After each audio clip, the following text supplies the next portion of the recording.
We're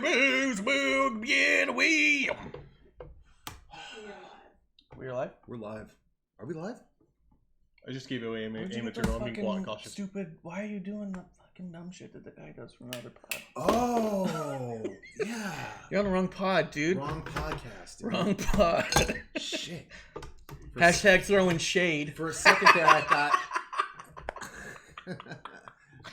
Throwing shades.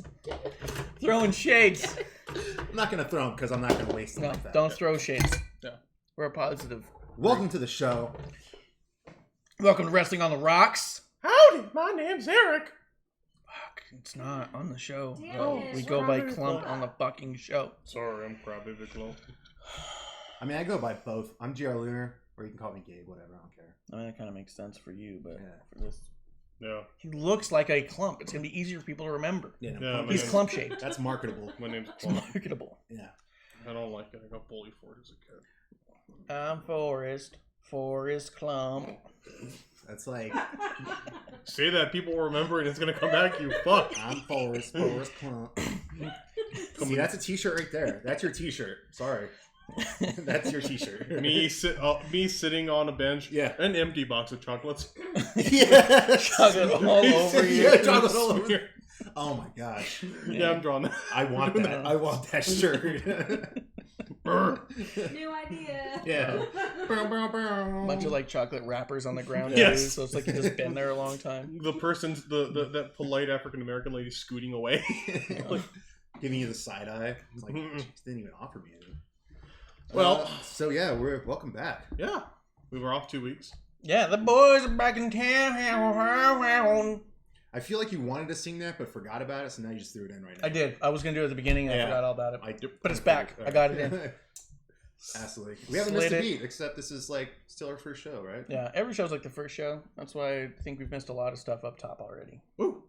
Well, But Yeah. What? Are we if you missing missed gimmicks? happy hour, then you missed my first liter of liquor that I've already had. Liter of liquor. well, before you start getting too crazy, I'm going to give this to you. So I brought a treat for the guys and producer. There will be leftovers. This is called Moxie. Moxie's the official state soda of Maine. For some reason, someone down here has it. It is interesting. The state soda of Maine. Yeah. Ice me up, boy. It Also, is. the state soda of AEW. This is John Moxie. You probably only need. I to open up would one. fucking love that time. I do love this, but it's Actually, before anyone else Ice takes me up, this please. idea, Mox- I'm going to draw Mox- this up. I'm going to get this and let me see if I can do a thing. It's even got the orange because he usually paints it orange. I've asked for ice like twice now. Put ice in the I cup, did. you fuck! I know. You're not. I'm trying to. Sorry, I didn't mean to curse. It's Klump. Smell it before you drink it. I'm pretty sure it's all the ice we have left. It's like so- bubble gum and licorice. Is it? Oh, I hate licorice. Shit. You shouldn't have told me it's licorice. Well, but it might not be licorice. I do smell licorice. Don't Try it. smell the licorice. It also smells like root beer. Okay, so Put pour some a in little there. bit. Have a little bit of Gion. So I'm gonna do a sip without, and then I'll probably go ahead and throw a little bit of the hard stuff in there. Yeah. Go ahead and hand this down to the old producer. No. You need Producer to try drinking. it. Yeah, I got wine. First. Producer's got Okay, some don't wine mix it over with the there. wine. Just have a taste of the Don't soda. pour it in the That wine. isn't gonna work well. Don't put it in there. God, That's all there is Never to said it. that. All right, Man. let's see. Give All this right. a shot.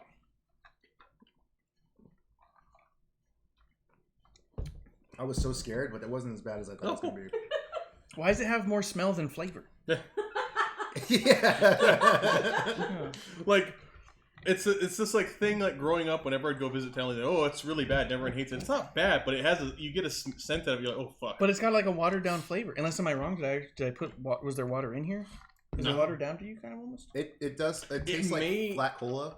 It is kind of a bitch to get out here. It may very well have. Just gone flat on the way. Well, I went to the guy who sells it here. I was like, where do you get it from? He's like, well, the place distributes it to California. I'm like, it's from Maine. He's like, yeah, that's my thought. It's from Maine. Like, it's a roundabout ass way to get here. I don't feel hate like- it. I feel like they're in a board meeting, Eric. I got an idea for a soda. All Flat- smell. Yeah, All smell. It's all smell.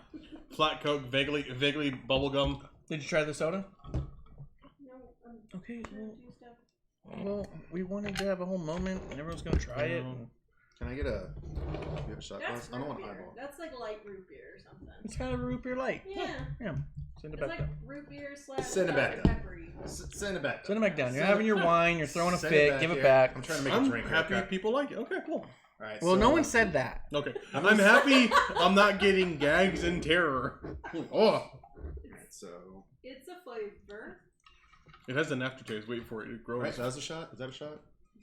Yeah, Go ahead and shot. dump a little bit We more. have in shot Little glasses splash. too. there. Yeah, dumps. Glug glug glug glug glug glug glug. I was trying to tweet us, okay? Okay, well, you can tweet all day. So I'm considering it's a special day today because it's our first show back. It's been a while. It's been weeks. It's been at least 2 weeks since we've been here. Mm-hmm. I can see by everyone vacant in the chat room. They're all very, very excited that we're back. Very enthusiastic. We love you guys. Where'd the lid go to this thing? What'd you do to it? This? Oh, I thought you plugged it. Yeah. Doesn't whiskey have an E in it? What? Depends where it's from. Yeah. Not in Canada. Canadian whiskey. Why did I pour this? Because Canada and Maine are very close, so they should complement each other. Yeah. Actually, that's not bad at all. Yeah. That's pretty damn smooth. Well, all right. Let's see here. We're gonna try a little bit of the old Moxley. Do you want to finish it off? No, absolutely not. All right, I'm gonna finish it off. Did someone just bump into the house? Yeah, someone's Yeah. trying to break in. Maybe it's our pop that we won. Oh, yeah, Down we here. did win one. We won a pop and it hasn't showed up yet. From Ring Scoops. No Ring Klump towel. Scoops? No problem. Oh my god. Nope. This is what you get. No. Just toss that young buck shirt over. This is what you Just get toss now. that Young Buck shirt over. Ooh. Think Yes. that was kind of fast. Yeah, think So, fast. Ow! I got hit. Just blood. Oh. If you guys are curious, ToyCon's coming up, and in Las Vegas, you can meet Sting, you can meet Rey Mysterio, Jon Moxley, Coming here?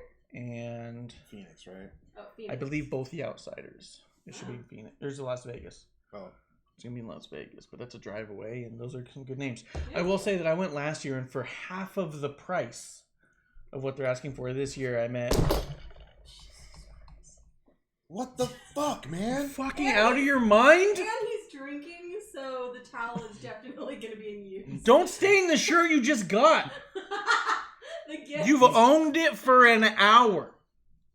I'm just in disbelief right now. It's insane. There was no reason for that to happen. How can one clump be so? He wasn't even like He's so shifting. clumsy. He was clumsy. Clumsy. Slow up between laughs. Are you good? No, he's not. Are you good, fam? I mean, he's not vomiting yet, so. That's a good point. All right, let's just not Good push point, the we man. have Just that. remember how like you're messing with just how upset producer got. Like, Yeah. No, stop! It's ew. Yeah, it wasn't like, "Are you okay?" It's like, "Damn it!" Oh, God. It's everywhere. Stop, seriously. I'm just like, oh yeah. I can't. No, because I thought it was going to hit the Sandlot where everyone's going to be affected and start. Oh, Yeah. yeah. Everyone's like, "I don't handle this well." The like, fighting contest. Wayne's World. If you spew, Oh, Man.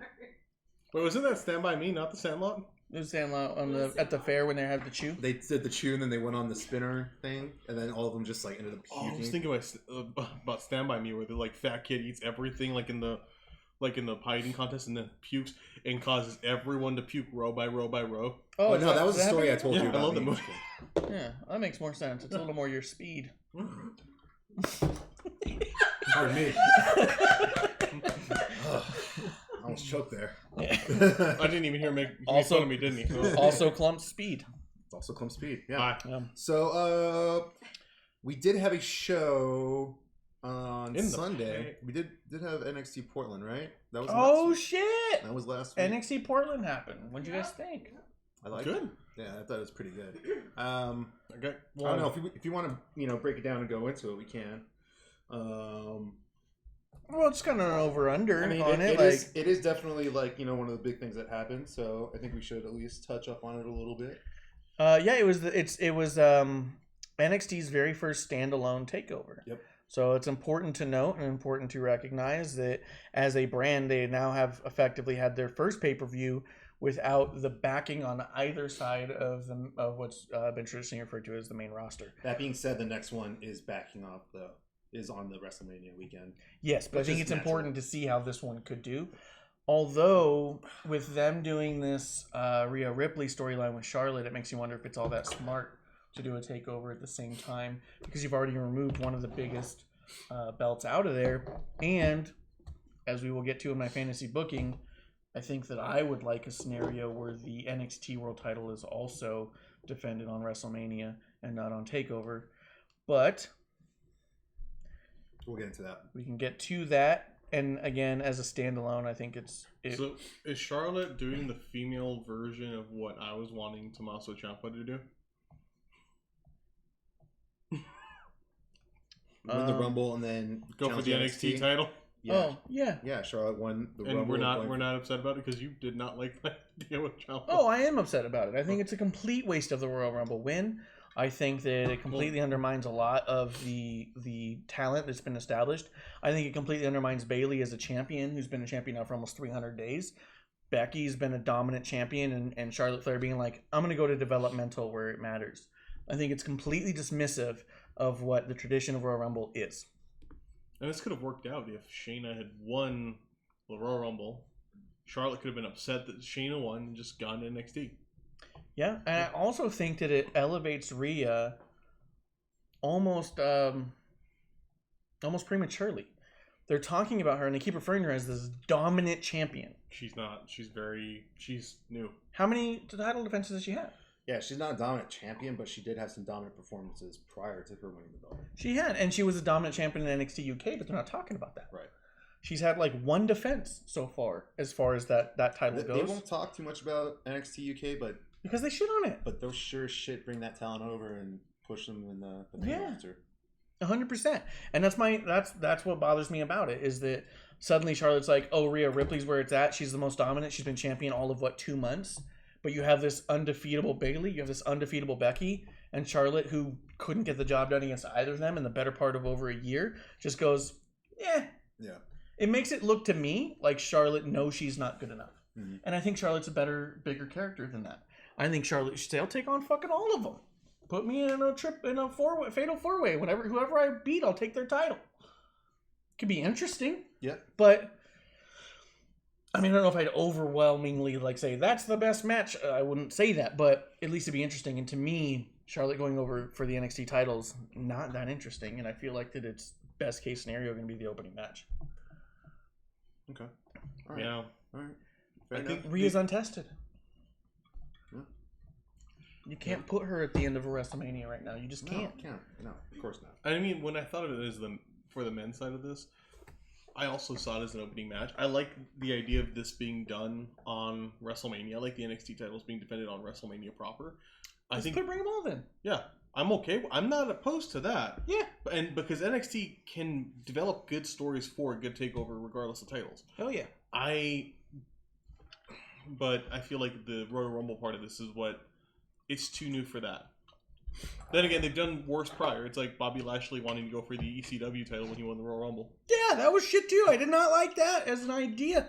Wait. No, this is not an option. I think I want to go for the EC title. Just spit take. Yeah. Camera just cuts to commercial. Yeah, wait, what? Yeah. Bobby, what? Well, he said it on TV. What the fuck are we going to do now? Come back up. Sorry, I meant I misspoke. The WWE Heavyweight Champion. Yeah, the spinny one. The WWE CW title. I want it! So let's talk about TakeOver. We straight up. So TakeOver. First off, we had the opening match of Keith Lee versus Dominic Dijakovic. Two big hosses throwing big sweaty meat around. Are you guys still into these guys' matches? Well, I'm into this being the closer, but it seems like Dominic is still trying to go after the belt. So I don't know. I liked the match. I enjoyed it. It got me hyped for the rest of the card, and I think it did the same for the audience as well. I think its placement on the card was at the beginning because of what you said. Are we excited to still see this? If we're at the end of the card, you'd be like, okay, I've seen this a lot.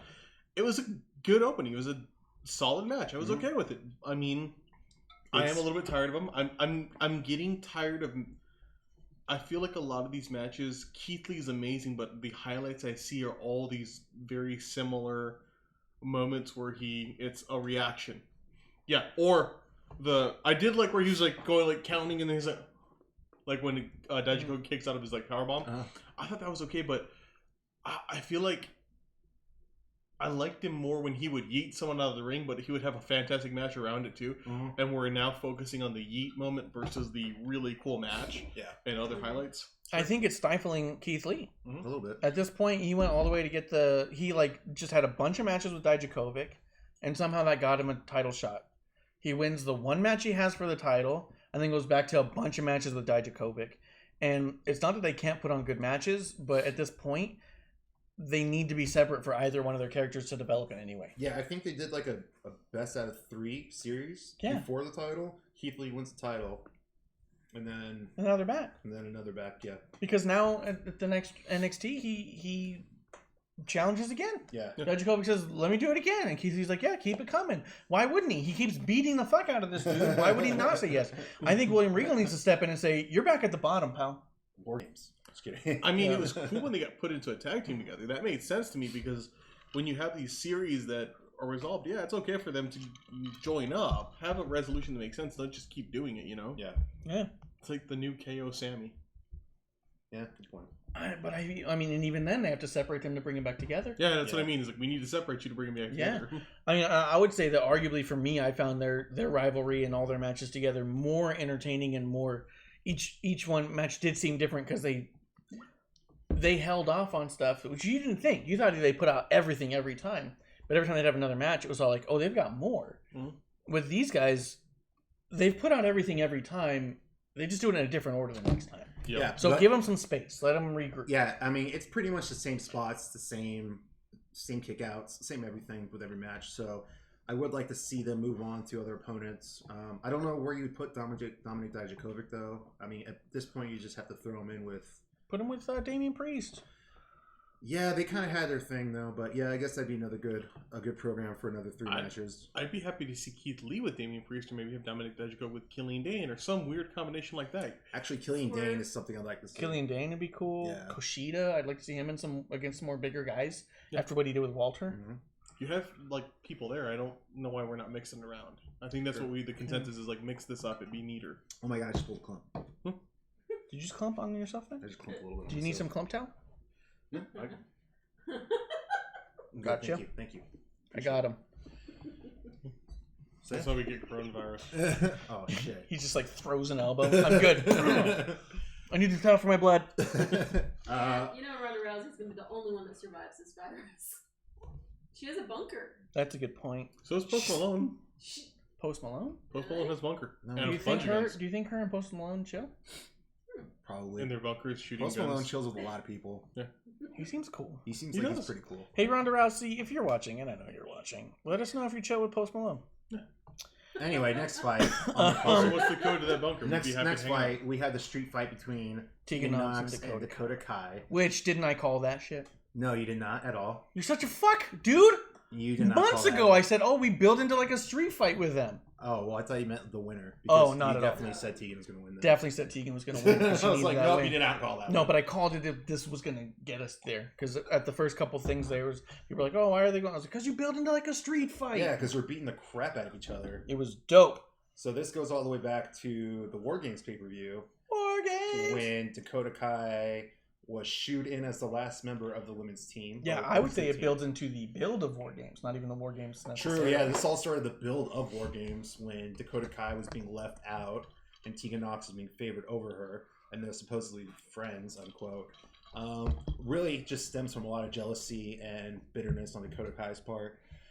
Anyway, attacks are at War Games, and we've had some attacks and, sneak up since then leading up to this.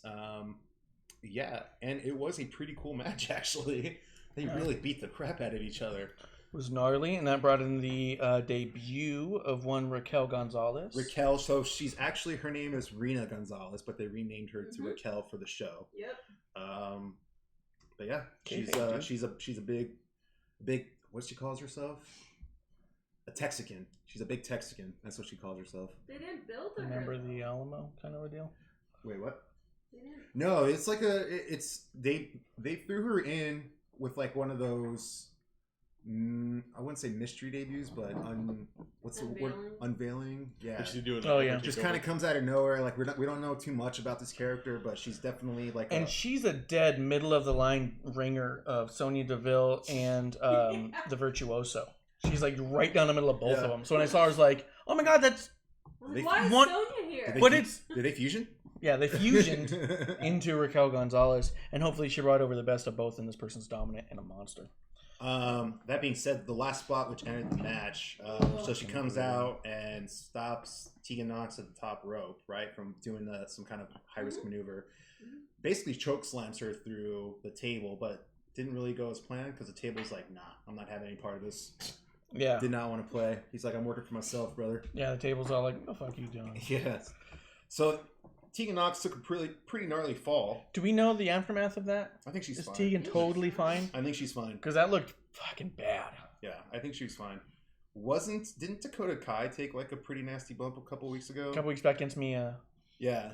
Oh, yeah, that's right. On She's outside, in some hardcore matches lately, dude. Yeah, she was like going through two tables. Instead of going through two, she goes through one and her head just clips the other one. And you just watch the whole thing just go. And it's like, ugh. Anyway, but Dakota Kai, being the soldier she is, carried on and got this victory at TakeOver. The soldier down under.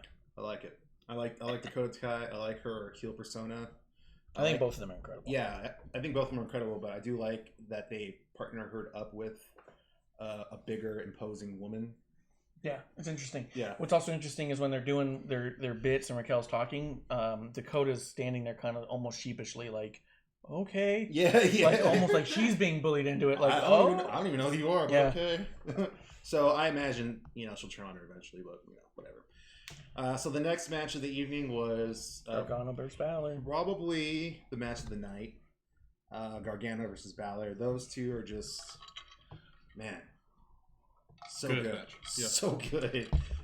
And I don't know, for a couple seconds there, like certain moments, I thought Gargano might have pulled the victory.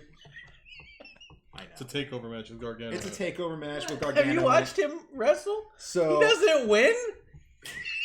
He does. He's great. He is cursed in that he's so good at making. When's he ever won a match? It's just those like random feelings you get in the middle of the match because you're like you're on the ride. You're along for the ride. So you're like, oh my god, he's lost in it. Oh yeah, exactly. I'm lost. You got lost in reality. I get it. You're watching and you're all like, maybe Gargano could take the win. Oh my god. But no, after a pretty brutal match, Finn Balor takes the dub, and I guess reports are out right now that Finn Balor's making full-time SmackDown Raw money on NXT. Yeah, why not? He's the biggest draw to it. He's making those good bucks right now. So. I'll be honest with you, as we get into NXT too, I'll just say, for me right now, NXT feels really stale. Just even watching this last week, it's Undisputed Era, who I'm not interested in. Rehashing Ciampa Gargano. Okay, well, you're stepping ahead, bro. I know, but I'm saying, but the only thing that really draws me and saying I have to see what he's doing is Balor. Yeah, I agree, and I think it's only a matter of time before Balor gets the championship again. Yeah, I think at this point they kind of have to because he's the only one that matters right now. He's so must see. Yeah, he's so must see. He's the kind of guy that you can have him have the NXT title and have him sorry my language. Have him, main event WrestleMania, or like have the NXT title on the WrestleMania. You know what I mean? And it would make sense. And it would make sense. It wouldn't feel out of place at all. Yeah. I feel like Ciampa would make sense. I don't feel like Adam Cole would make sense. Keith Lee would make sense. I feel like there's a few dudes in NXT who could take that title to WrestleMania proper, and you'd go, yeah, that guy should be here. Yeah, I agree. But I don't feel like it's everybody, and I don't feel like it's the title alone. So I'm excited to see where Finn goes, who he has to go through to get himself to that world title, the NXT title. And like I said, it's only a matter of time. Yeah, I'm really excited for when he does, and who's going to have it when he does. I think, honestly, he could take it off of Cole. I think it'd be easy for him to take it off of Cole, Yeah. but I think it'd be exciting to see him take it off like a Ciampa. Yeah, I don't think. I think Cole's gonna hang on to it still for a little bit. That dude. I'm sorry. Bullshit. I'm sorry. Dude looks like a baby. Sorry, dude. Fucking Marco stunt champ. I think that baby's gonna be going to the main roster after WrestleMania. Yeah, I hope he does. I hope he has the whole Sean Spears experience. See, it's tough because like I could see like them bringing him and the Undisputed Era to, we say main roster, but I mean technically NXT is becoming main roster at this point. Okay. I feel the other things. I feel like by production alone, it's not main roster. When you watch those, if you have Raw, SmackDown, and NXT, you're still tiered. Yeah, you're still tiered. Okay. If you have all three of them side by side and you just put only the opening, you go, oh, what's this one? You know what I mean? There's like 11 people there. And it's not that they couldn't bring a big crowd. They obviously can. But it's just they shoot it in this tiny, tiny arena that's very poorly lit. It looks like an indie show. There's more that they can do with Undisputed Era within NXT and not have to bring them up to Raw or SmackDown. But sure. You're right. They're probably going to bring them all up too after WrestleMania. I'm sure the call will happen. Do you think Undisputed Era is going to go up against the Messiah and his disciples? No, I don't think they're going to have them up against each other. I think Messiah and his disciples are going to be feuding with... that's going to be like Drew's first thing after he wins. Because I think Drew's going to win too. But Drew's going to need a proper faction. No, he doesn't need a fraction. He doesn't have Stone Cold power. He doesn't need a fraction. Yeah, he doesn't have Stone Cold power to do it on its own. Well, that's how they're going to do it. People are going to fucking turn. They're going to do it. It could be Samoa Joe anymore. In 30 days it could. It ain't gonna be Joe. In 30 days it could be. Yeah, Joe's got enough time to make it to WrestleMania. Yeah. Let's see. After that, we got NXT Women's Championship match: Rhea Ripley versus Bianca Belair. Surprise, surprise! Rhea took it home. So yeah, surprise, surprise! Rhea won. On that. Yeah, I agree. I do. Bianca is growing on me more. I've been a fan of hers so early on. She's a fucking star. But man, she's killing it right now. Anyone who even saw Rumble. Yeah. She's a goddamn star. She's killing it right now. I love her promos. But she's jobbing like crazy. For no reason. I know. When we were at NXT Phoenix when she went up for her first title defense against Shayna, and I remember my whole thought was, why is she in this match? She's a star. She should be protected. And this is obvious she's here to lose. Mm. She put on a great match with Shayna, but I was like, okay, well, after this, they obviously have to say, okay, you got too far ahead of yourself storyline-wise and bring her back. But they don't. They just keep her in there as, like, the top job.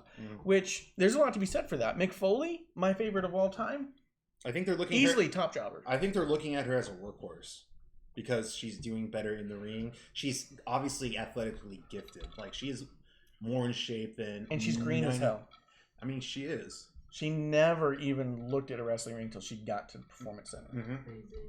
I mean, she was a CrossFitter before this, if I remember correctly. So, yeah, Mark Henry found her and said, "Hey, you got an amazing look. Yeah, what do you say you come check out my ring?" And he wasn't talking about the Hall of Fame ring, right? No. That's how the hand was made. Okay, that's what he said. Anyway,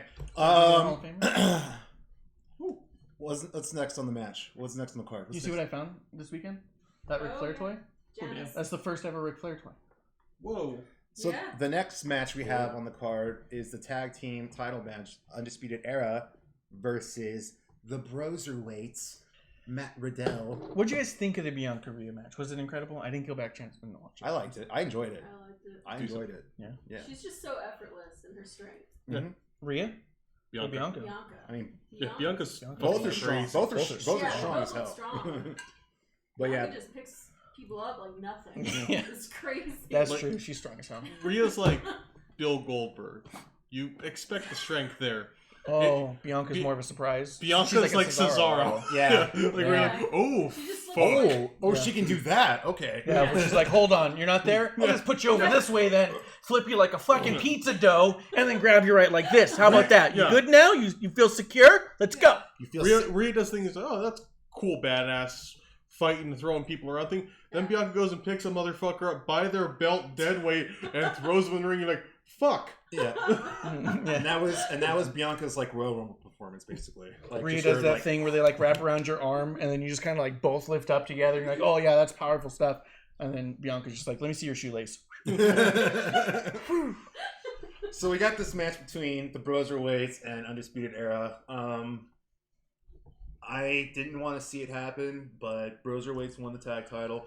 Because they're obviously the best tag team that's ever happened. They've been tagging for almost a full 2 weeks. I hate the whole... I mean, we've talked about this again and again and again. I can clap about it again and again and again. That Naomi clap in the face. I hate mishmash tag teams. And, Karen. And this is like... Yes, Karen. And this is probably the biggest example since... I don't even want to try to think about it, but... This is worse than the bar. Yeah, the bar actually worked. Like the bar, like at first was like, what the? But the second they put them together, you're like, that's a little weird. And then they had their first match, and you went, wow, this works. This works. These guys work well together. These two that are together, and you're like, they're anti each other. Totally different styles, totally different personalities. It's literally like they're thrown together for the inevitable story of Pete Dunne to turn on Matt Riddle. Can't wait for him to stab him with a knife. I can't wait for it to happen because that picture. Keep going because I got to make a comment on this. Should I send it to them to put it up? I can't wait for it to happen. That being said, there is some entertaining bits to it. Some of their promos make me chuckle a little bit. A lot of times, though, I'm like, I'm done with this. I'm over. Stop. Fast forward, please. I can't sit through one of their matches anymore. I can't do that either. Yeah. The Broserweights, as much as I like their like anti-chemistry, I understand why people like them. I hate stoner humor. Yeah. So I can't stand Matt Riddle's promos because he's all stoner. I don't like Cheech and Chong. I don't like White Castle. I like Half Baked, but I think that was a bigger movie than just a stoner joke. Yeah. But for the most part, stoner humor doesn't resonate with me, and it doesn't kill me, and I don't think this is incredible and classic. I just don't get that feeling, and I recognize that a lot of people do, and I know that Matt Riddle is going for those people, whatever those people are, the fans of that. The youth. The Utes. The youth of a nation. We are. But for me, it doesn't resonate. It doesn't strike, and I'm not a big fan of it. So I'm more inclined to like the Pete Dunne in this, where he keeps looking at him like, "What the fuck are you saying that for?" Yeah. That's the only reason I like this. Yeah, because of Pete Dunne's reaction to him. Well, because I like seeing him win. Finally. That's true. Finally. Remember, I used to not want to see him? Yeah, she walked out a few times when he got really first into NXT. It was like his 5th or 6th match in, and I was like, oh, this is going to be great. It was like him against Damian Priest. And she goes, oh, I'm going to go get something in the kitchen and prep food or something. And I was all like, what? And I was like, you're going to miss Pete Dunne. Wow, the disrespect. Yeah, and she's all like, he's going to lose. And I was all like, what? Over. And she's like, I've never seen him win. He's not here to win. For 540 days. That's what I said. I was like, he's got the longest reigning modern championship. Yeah. But here. yeah, but not here. Not in this country. Not what I'm Fair. watching. Yeah. Fair. Not my NXT. Yeah, that's what she said. She was all like, not in my country. And I was like, all right, well. Stop Okay. Like, build that wall. Build that wall. Whoa. What? Yeah. There's like an ocean there, right? Wow. You can put a wall in an ocean. You want to block high Good tide. thing our chat's... No, go back up to that goddamn picture. Oh, we'll have Okay, it. I'll picture- I'm not past it, but You want me to- you have the picture ready to go? Yeah. Oh, All yeah. right, throw the picture up. But There we go. I do think that it's cool that Pete Dunne's got a championship again. Where did it go? Just put it on the corner so it's not on someone's face. Oh, it's right above Klump's head. Oh, it's right, It's right there right now. Oh shit, there it is. Yeah. Ah! It's going to follow me. Mhm. Who's photoshopping them? Because none of them look like this on TV. Matt Riddle looks like Marco Stunt. He looks kind of like Fabio. Look at that hair. He's got cheekbones like a sumbitch. Hold on, I'm gonna do my Matt Riddle here. Right over Klump now. Yeah. Now you can't see Klump. There And, we go. and Kyle O'Reilly always looks like he's smuggling a small animal in his mouth. Oh yeah, he does. I have, Like I have nothing humorous to add to this. Go ahead. No, but he looks like Marco. He looks. And Kyle He looks like a O'Reilly baby. alone is coming in there with the titles. Bobby Fish's eyebrow is Bobby literally trying Fish. to rip off of his head. Yeah. It's done because it's upset that they're wrestling this team. Well, and he can't figure out why Kyle lost his title. Yes. Bobby Fish is all like, "Why am I the only one with a title? You're meant to keep track of it." And Kyle just goes, "It's in my mouth. Where is it?" Everybody. He smiles. Title. Yeah. Yep. And All then right. Pete Dunne looks like he looks like a B movie cover. He looks good, but he just looks Actually, that does look more like a movie poster in that corner. No, everyone else, everyone looks weird as fuck. That was live. No, that's fix it in post. That was live. You fix it in post. There's no post. Before again? They don't have post. Okay. Anyway, moving on. But with their matches, I will say that it's exhausting to watch because they do every single match like it has to be a 45-minute main event, and it gets to a point where it's just not exciting anymore. It's expected. Yeah. So with their matches, it's like, okay, the first 20 minutes I can literally fast forward to because I know that it's only false finishes. And they're getting confused between tandem offense and synchronized offense. Great tag team wrestling is tandem offense, where the wrestlers on one team get together to do one move to one person and double the damage instead of splitting up and doing the same move on other people at the same time.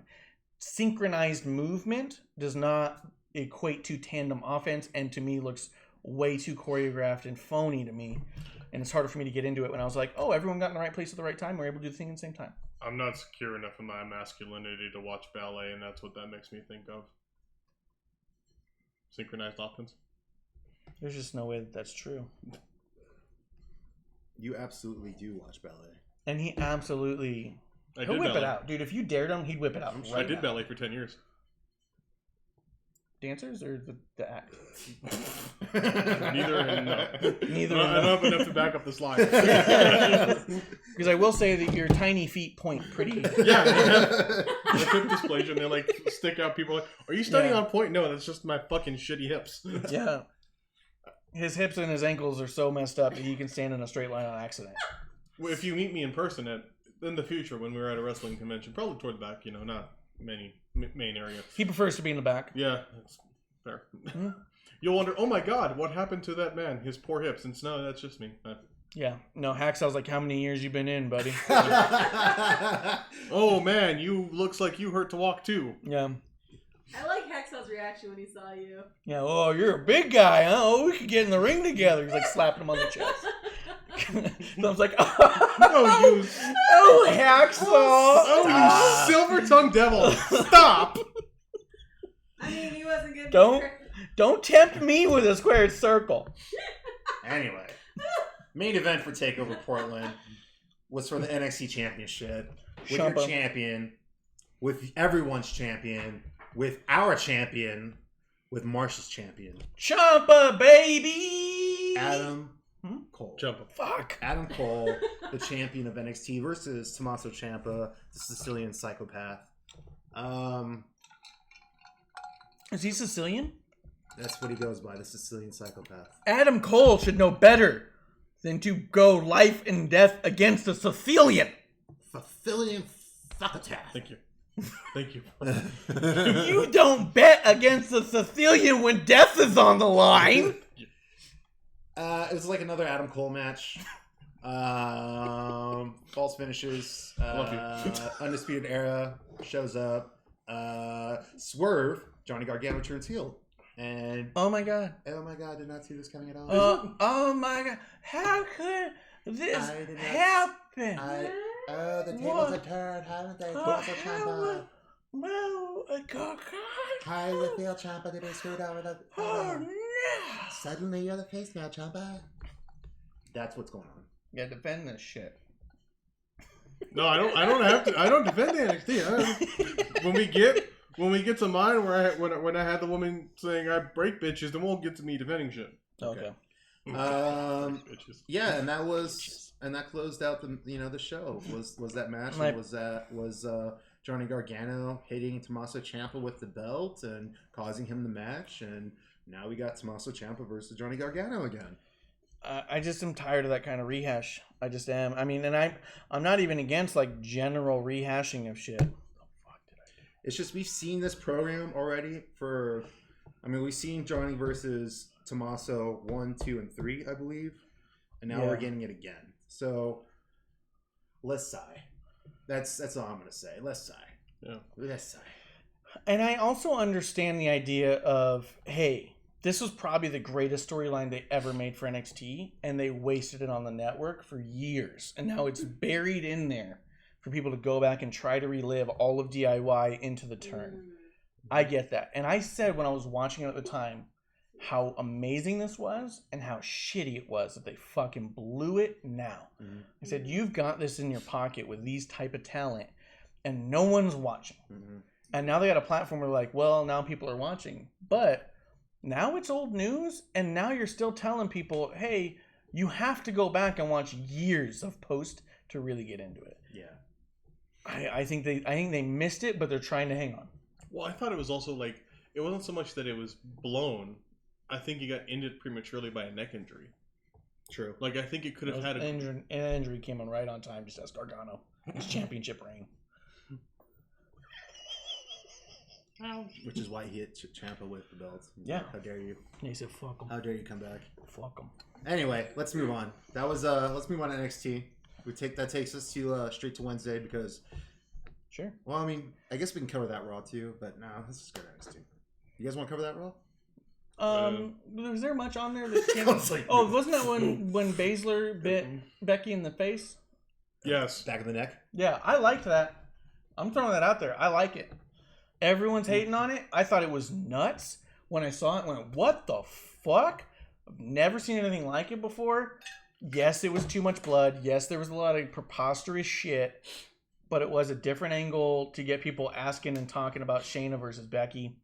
Didn't hate it. Shayna, baby, bite me on the neck tonight. Did you see how Becky's turned her Twitter into a Shayna Stan account? Yeah. So funny. She even went back like 2 years to some MMA fight that Shayna tweeted right before. He's like, ever kick someone's ass to the tune of this song? Well, I did. Go download this pay-per-view or whatever. And then she like responds to it. Becky responds to it like last week. And it was like 2 years old, 2.5 years old. And she goes, LOLs, my Shayna's such a badass. Yeah. Yeah. So fucking She's funny. straight creeping on Shayna's Twitter now. So funny. That's good work. That's good work right there. What do you guys think of the end? What do you guys think of NXT as a whole right now? I just got to know if I'm in the right headspace because to me it feels stale. I'm kind of in the same boat with you, where Finn Balor is really the most interesting thing for me at this moment, followed by Keith Lee. And unfortunately, with Finn Balor, he seems also completely aimless. What storyline is he in now? No, no, Finn Balor is going to end up. I think he's going to end up. He might go up against Cole. Okay, but they haven't built towards that at all, did they? Did I miss anything? Mm-hmm. No, so he's just aimless right now until they put him somewhere with the direction. Just now, dude, he just settled his beef with freaking Gargano. Who's doing what? Gargano was there to like, what the fuck is Gargano? Who the fuck is that? Gargano moved on. Balor comes back to NXT and says, "I want to beat up that dude who never wins." Mm-hmm. And so then he beats up that dude who never wins. He goes, "Did that?" He beat up a former NXT champion. Everyone he's ever beat was a former NXT champion. Not Elijah. Who the fuck's Elijah? Elijah Dragunov. What? I know that happened. NXT UK? Oh, yeah. Ilya. That was crazy. Ilya. Elijah is what I said. I knew it was like similar. Yeah, but that was a good match. That was a good match. That was a really good match. Those eyes. Those frightening ass eyes. But why the fuck do I care that he beat up Gargano, realistically? Do I have any reason to give a shit? I think the Gargano Balor thing was more of like, oh my god, this is a dream match because both these guys are amazing. So we got it. Yeah, and I get it, and I was a fan of it. But as far as like the direction of Balor, that film felt more like a detour to waste some time than it did like direction. Stay tuned. Stay tuned. Oh my god. Undisputed Era to me is not interesting. Nah, they're boring right now. I agree. The Cruiserweight Championship, I'm getting pretty tired of pretty quick. I like Jordan Devlin, but someone pointed out that he has narrow shoulders, and now I can't unsee that. He's got the smallest shoulders. Well, he's not much of a triangle. He's got the smallest shoulders on like all three rosters. He looks like a Minecraft character. Yeah, that too. Giant blockhead. A giant blockhead. Tiny shoulders. Yeah. But he does good matches. He's a believable Cruiserweight champion, and I'd like to see him go across the board with the belt. NXT, SmackDown, Raw, NXT UK. And he's great. I'd rather see him with it than Leo or Garza. Mm-hmm. So I'm happy with that. Mm-hmm. But that doesn't drive my interest. I mean, I got to check the next Devlin match. Oh, sure.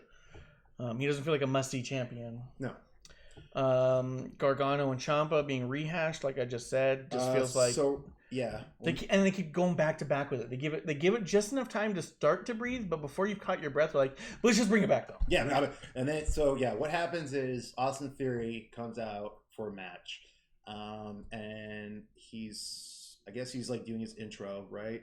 And then Tommaso Ciampa just walks out, and he starts cutting a promo, and he's like, "Listen, not tonight, Austin." Basically telling him to like back the fuck up. Yeah. And so he starts cutting this promo, still talking about Johnny Gargano because they're literally obsessed with each other. I'm pretty sure Candice is concerned about that. About their relationship with one another. Anyway,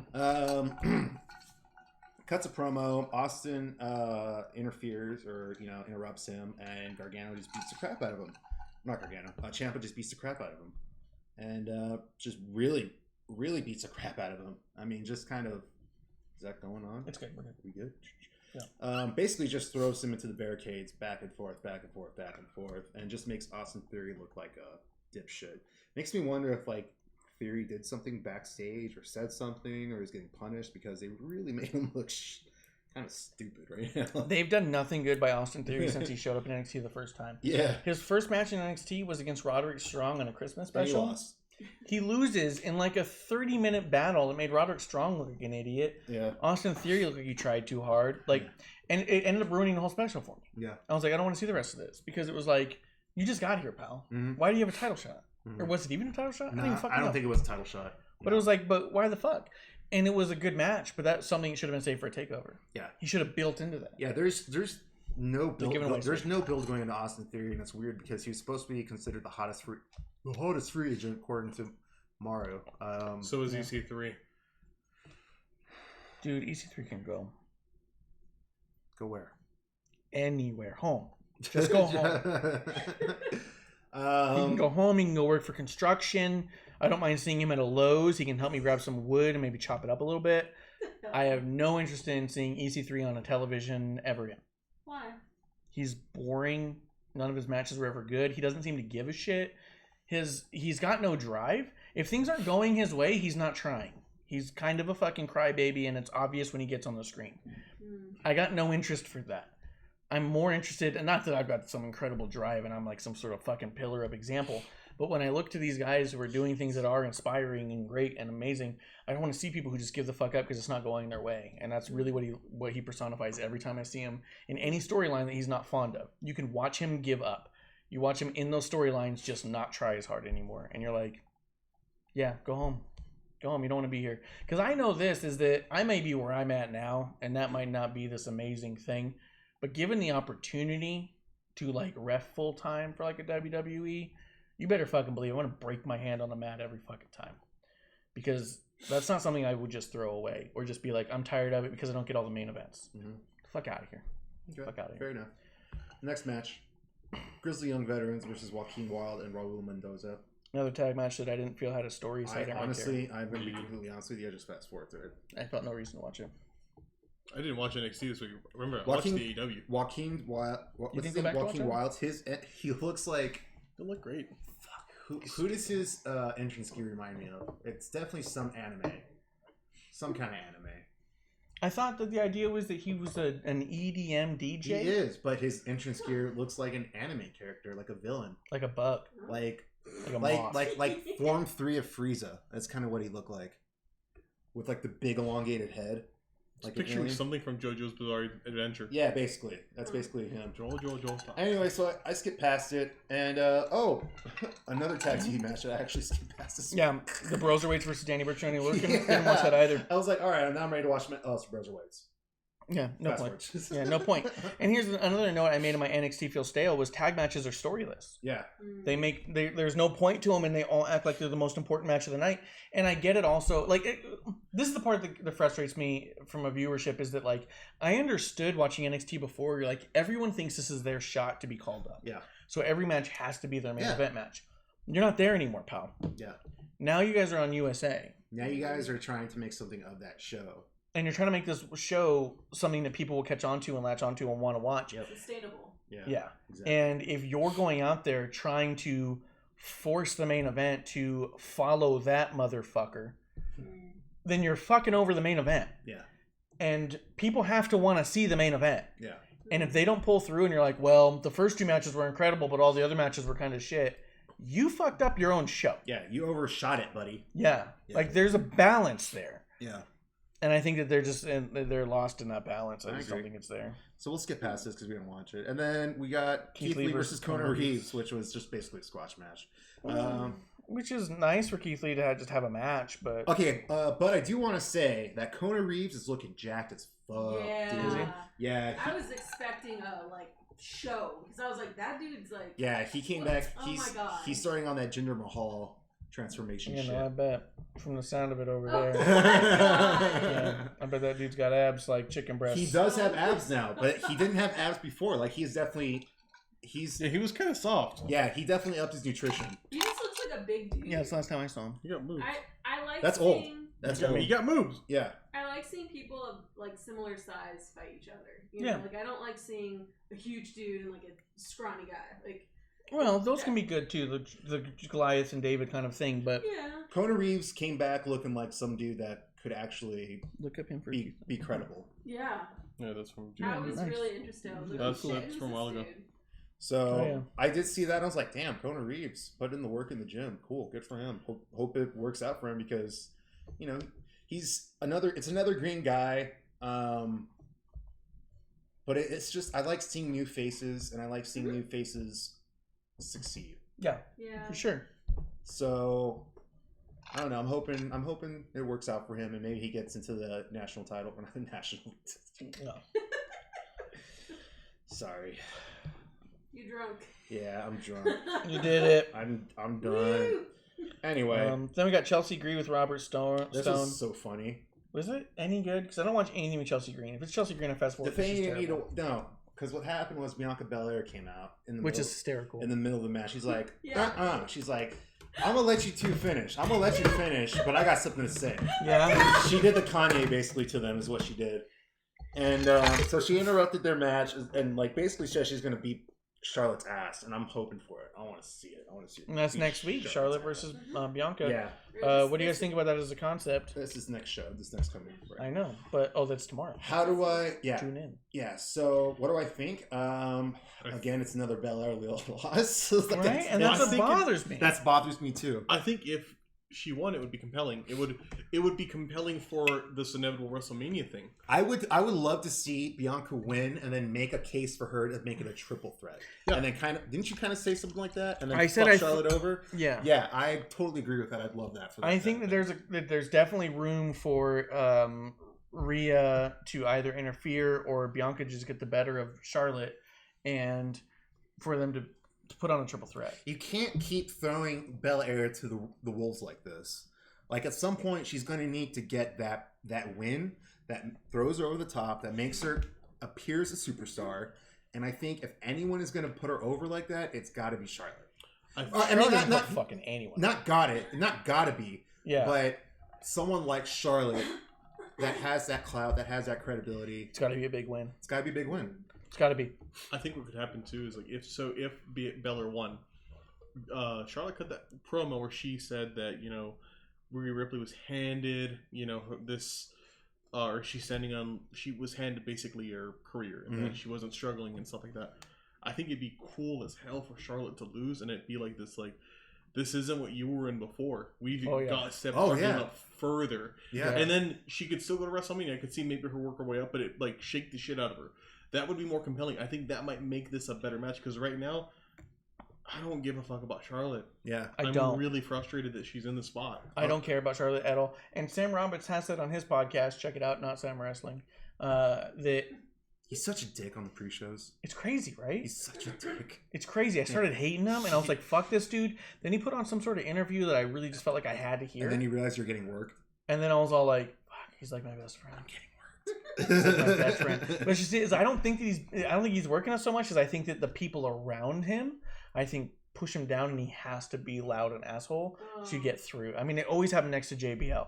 I think JBL's like, "Who the fuck are you, you little twerp?" And he's kind of like, "Fuck you, dude. These people are idiots." You know what I mean? JBL has a reputation for that. Yeah. So I mean, it's just if you watch, I get the impression that he's overcompensating for being kind of cast aside, but he does have the voice of the fans in mind. I don't know about that. Every time, I don't know if you did you watch the pre-show for TakeOver? I don't think I did. Okay, so he was on the pre-show for TakeOver, and they had Mansoor on there with him too. And anytime that he spoke, I did catch a little bit. Yeah. He would get booed, and then anytime Mansoor spoke, like he just got all kinds of cheers. Yeah. He talked about that. He talked about the Portland fans hating him. Yeah. He goes, all of Portland hated me. He was like such a heel. He had so much heat in Portland. It was crazy. People hated him. But he did mention that along the lines of what you were saying. What was it about Charlotte? Fuck Charlotte. Charlotte's been Charlotte needs to leave. No, that she was the top of the division at a time when the division was relatively shallow. Yeah. And that as of right now, the women's division in NXT is arguably, and in some circles not arguably, the strongest women's division that any wrestling company has ever seen, just from a pure talent standpoint. That yes, you were the best at a time when there was a lot of worst. And now that we have a best of the best at a time when the worst is better than you ever went against. And so it's one of those things where it's all like Charlotte can go in there and say, yeah, I already climbed this mountain, but you can get Rhea. And Bianca said, you hadn't even seen the peak. This isn't the same mountain. This isn't a different, this is a different mountain. This is a different mountain. Yeah, let me get you a new map. Yeah. So yeah, that was that closed out NXT, right? Oh no, god damn. Dream and Roderick, what'd you think?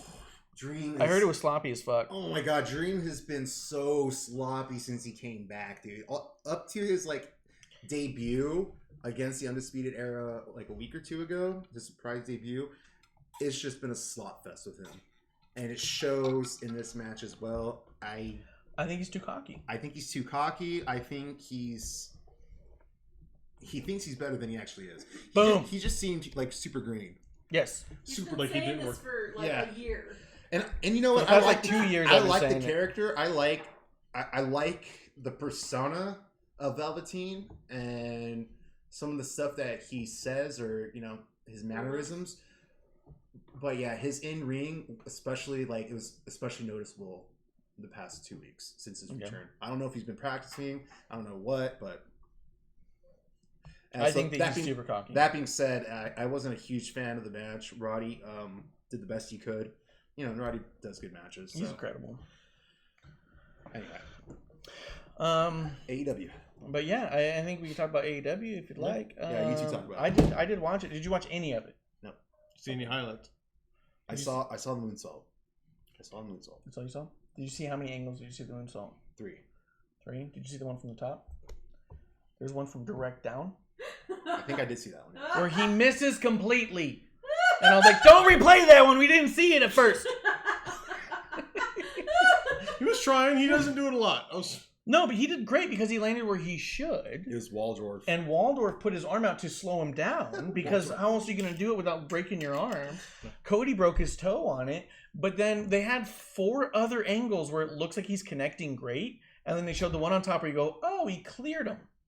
And you're like, don't show that one. Yeah. No, show the other ones where it looked good. He actually jumped over him. Yeah. You just had it and you lost it. Exactly. I was like, damn, that's so good. Damn, so good. And then the last one they showed, I was like, oh, come on. Don't ruin this for me. Yeah. I mean, that was one of my highlights. The match is great otherwise. I love Cody matches. I think Cody does fantastic. What's up with Cody drawing blood every match now? That was actually one of my things that put on mine is Cody comes out and he loses a third of the blood in his body every time he does a match. Dude, even in this thing where they do a little he's going to have he's going to have a forehead like his dad. I think he wants his dad's forehead. I think he wants that forehead. I really do. Because the eyebrow's not healing for shit. They put blood seems almost mandatory in big matches for Cody. Yeah, absolutely. I agree. It seems like every big moment, big match that Cody has that I see on Twitter, because I haven't been watching AEW a whole lot, he's bleeding. And it makes it less impactful when it happens. It needs to be more of a pay-per-view. He shouldn't be bleeding until... I'll say this about that match, too. The match was overall underwhelming. Not a bad cage match. Not a great cage match. This didn't feel like a blow-off match. It felt like just a standard cage match, which you would expect.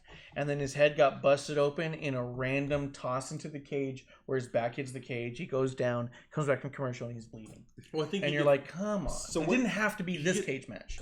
I think often, in this case, he's doing a lot to try and build other people up. He's trying to build up Waldorf here. Mm-hmm. Waldorf's green. They're not building him up if we're calling him Waldorf still. Yeah, he's a salad. Yeah, I know. Yeah, we're still making fun of him. Right, it's Wardlow. Yeah, and he still looks good. I thought the match was good, but I didn't think it was great. This wasn't a match people are going to go back and watch. Yeah. No one's going to say you got to check out that first cage match on AEW. No one's going to say go back and watch. What did you think of the cage? I know you had some thoughts about it. I thought it was funny. It made me laugh because it looked like, hey, we don't want to be like WWE. We want our own look, but we really like the cage that they use. I don't want to go too far from that. We're not going to do the big blue monster. Exactly. I wish they'd done a little bit different. I also felt nervous for them watching this. I felt like the cage was more dangerous to them than the match because when WWE has a cage that's not going to provide room outside of the ring, they have it so it hits the edge of the ring. Mm-hmm. So when you hit it, there's no room there. They provided no space between the ring and the edge of the cage, but brought the cage up to about a few inches from the edge of the ring. So as they hit it, it would wave way out, and you could just see the idea of someone getting caught in there and getting hurt. Mm-hmm. I was like, it just looked like the entire edge of the ring was just like a fucking danger zone. And you could see them when they get tossed towards the ring, you'd see them push off of it because they knew, fuck, if I go down, my arm's caught, it's broke. So there's pushing away from it as hard as they could. And I just felt bad because I was like, fuck, that cage is dangerous. Mm-hmm. Where it otherwise is stable. Yeah. In that regard, it's dangerous. He was able to do the moonstop from a super stable spot. Climbing was super easy for them. They also didn't do any of the tricks that WWE does where they cut holes where the cameras can poke in. So all of the video was obstructed. I thought those were for feet. I always thought the holes were for climbing. The ones that go high. Yeah. Look at them. Because they've been in the game for forever, dude. Yeah. Fair. Okay. Yeah. So the camera goes right in there so that way you get all these really good shots and you go, are they in the cage? Yeah. No. I was happy with the match because it wasn't bad. Oh, hold on. Oh, did you just cut our camera? No. Hello? Maybe. Hello? The power's off on it. What'd you just do?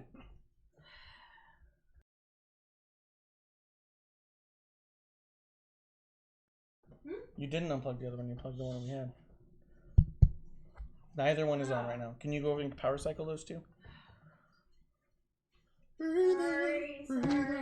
If you can hear us and you're watching, welcome to Wrestling on the Rocks, where every show's like our first show. It's our first show. We don't know what cables mean. We don't know what plugs are.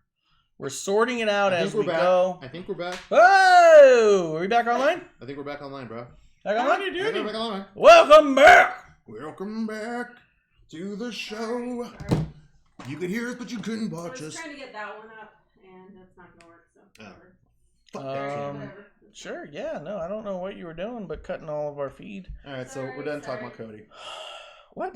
Yeah, so fuck Cody. What do you think about his after show promo? You guys both saw that, right? No. What the fuck, man? That was only on Twitter. It was on Twitter? Yes. That's the only place I saw it. Yeah. No. God, you're such a fuck, man. God, fuck. It's nice. I thought it was decent. Here's my deal. He cuts good promos. He cuts a good promo. I like seeing him emotional. I liked all that stuff. People are overselling his stuff before I get to it. And so they're like, this match was incredible. This is the best promo ever. Yeah, there was one person who tweeted out, they said, I've only cried 3 times while watching professional wrestling. And this was one of them. The other 2 were like old Dusty Rhodes things, something like when Flair retired, and then this promo. And I was like, okay. Flair retired? I don't think he did. The first time. But then so then I'm watching this thing like, oh, it's gonna be good, and you see Cody get emotional, and you feel for him. But I was like, unless you fucking grew up with Cody, and you remember seeing his dad around, and you were riding side by side with them, I don't see how you're crying because of that. Yeah. Unless you just had a kid a couple weeks ago, and so you're overly emotional right now. Fucking relax. It was good. It was fantastic for what it was. Adjusting to medication. Yeah, but you're adjusting to medication and you cried. Let's not overhype the thing that it is. But that's not to take away from Cody. I thought Cody did a great job. I thought he opened up. I thought he was very real and honest in there. Him getting choked up I thought was great for him and his persona and for what he was getting across. Is that a Guy Fieri Funko? That's Billy Idol. Okay. There's the look on your face that I was just like... You almost lost your mind. Yeah, I was like... That was pretty funny. I'm pretty sure there is a Guy Fieri Funko. I'm sure there is one. I'll get it. I'll gift it to Lunar, but I won't tell him. It'll just be on his doorstep one day. That was, yeah. I was like, donkey sauce. Is that what I fucking Actually, dude, I'm thinking about... You see, I got a little Cody. Yeah. I'm thinking about painting it up. The Doing a space custom on it. between. But I've heard about her. Speaking of AEW figures. Oh yeah. Yeah, where's my pop, you fuck? You haven't even touched it, have you? We have the case for it and everything. I made a custom case that lights up. Yeah. Yeah, fuck. Well, another thing too is they announced their action figure line, didn't they? They did. They announced their action figure line, and They're gonna be sold in Walmart. That's big time. That's big time. That's cool. I bet you they're $45 a pop. I'm just kidding. Bullshit. I'm just kidding. But the elites are 20, so I gotta imagine they're gonna go 20-25. Yeah. They look pretty decent. I wish that the joint on it wasn't such a big hole, so I hope they clean that up a little bit for the final production. Because the joint on the shoulder is like a huge fucking... And so it's just a little... For me, I was like, just cover that up. Yeah. Because you can still have the joint between it. You know what I mean? The joint between... What about like G.I. Joe, like the larger size ones that had like armature that we could flex everything out? And karate chop action. Yeah. Yeah. Like the 12-inch ones? Oh, they do those with WWE now. I've seen like Balor and Cena and Mysterio. Sounds Which doesn't make any sense to put Mysterio in that line, but... Yeah. 10.5 inches. Yeah. What the fuck? 10.5. But yeah, those figures look pretty cool. I was looking at it, and I was looking at all the perceived ones, because they showed Series 1 and 2. And I was like, okay, cool. I'll definitely get Cody. Definitely get Moxley. I'm probably going to get Dustin Rhodes. And then none of the other ones. I don't think I want the Omega. Definitely Omega. He's such a fucking jobber, dude. Definitely Omega. He better do something to make me want to figure. Because right now, I don't want to figure him. Him and his fucking... Jazz As he hands. runs to the ropes. Definitely Omega. Jazz hands. Fucking Keith Lee does the same thing. He does. Yeah. He does. Yes. Yeah, I hate it. Yeah, like you can't deny. Thank you. He does. Yeah, he'll point where he's going. You're like, don't point, you fuck! Stop telegraphing it, Keith. I want a Kenny Omega figure. I just don't want it. I like his new shirt, but I still won't get it. Oh, the one that looks like the OC? It's not the OC, dude. It's Gundam for the... Fucking looks like OC. Fuck. It's like OC. It's Gundam. The original. You need to Gundam. watch some motherfucking anime. Oh, I watch anime. Not hentai. Okay. Oh. He watches Night Shift Nurses. Yeah. Anything by Bad Dragon. They don't make anime. They just make animal-shaped dildos. I check it out. And glassware, apparently. I'll still watch We're it. not shouting them out on our... Local company, Bad Dragon Enterprises. We're not shouting out that company The on only our show. sponsors that we get. Yeah, I'll take their sponsorship. Yeah. Hey, if you guys are watching, we'll take a sponsorship for Bad Dragon. Dude, their shit's expensive. I'm cool with this. Yeah, Their whatever shit's you guys got, Very expensive. check it out. If you like AEW, you guys are gonna fucking love Bad Dragon. Check it out. If you guys love... That's bad/dragon.com. Yeah, bad-dragon.com. Wait, it's got a hyphen? Check it out. Yeah, it's got a hyphen in it. Oh, cool. Yeah, check it out. If you like AEW, check out Bad Dragon. You're gonna fucking love it. Wait, So they do hyphens for URLs? Yeah, I For domains? Okay, are you Yeah. telling Yeah. people not safe for work? Because Oh, it's very not NSFW. Oh, just don't look Yeah. it up at work. It's very NSFW. Yeah. Or get off of the work Wi-Fi. Use your cellular data. Do it in the break room. if you want something the circumference of like a Coke can. Okay, Klump. This has been good. Klump, what the hell, man? You took it too far. That's their medium sized. You instigated this. I did fair. nothing wrong. You did. That's their You did medium everything size. wrong. Yeah, medium. This is It's normal size for the rest Yeah, of us. there's big toys, big boys, okay? Yeah, the rest of us all understand that's a normal size. wow. Okay. Anyway, this stream brought to you by. Just kidding. What'd you think about that battle? Preparation H for after. That battle royal in the beginning? Did you like that?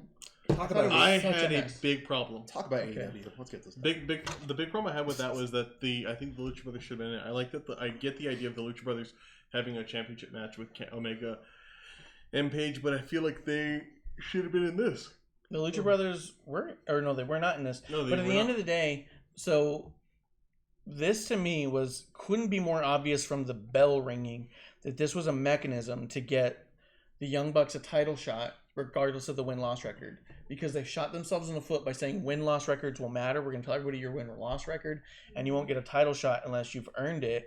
And now they've been putting over everybody else, like their wins, like their losses matter to the company. The Young Bucks losing means nothing to anyone on the national television circuit. They don't know you yet. Teach them that you're great.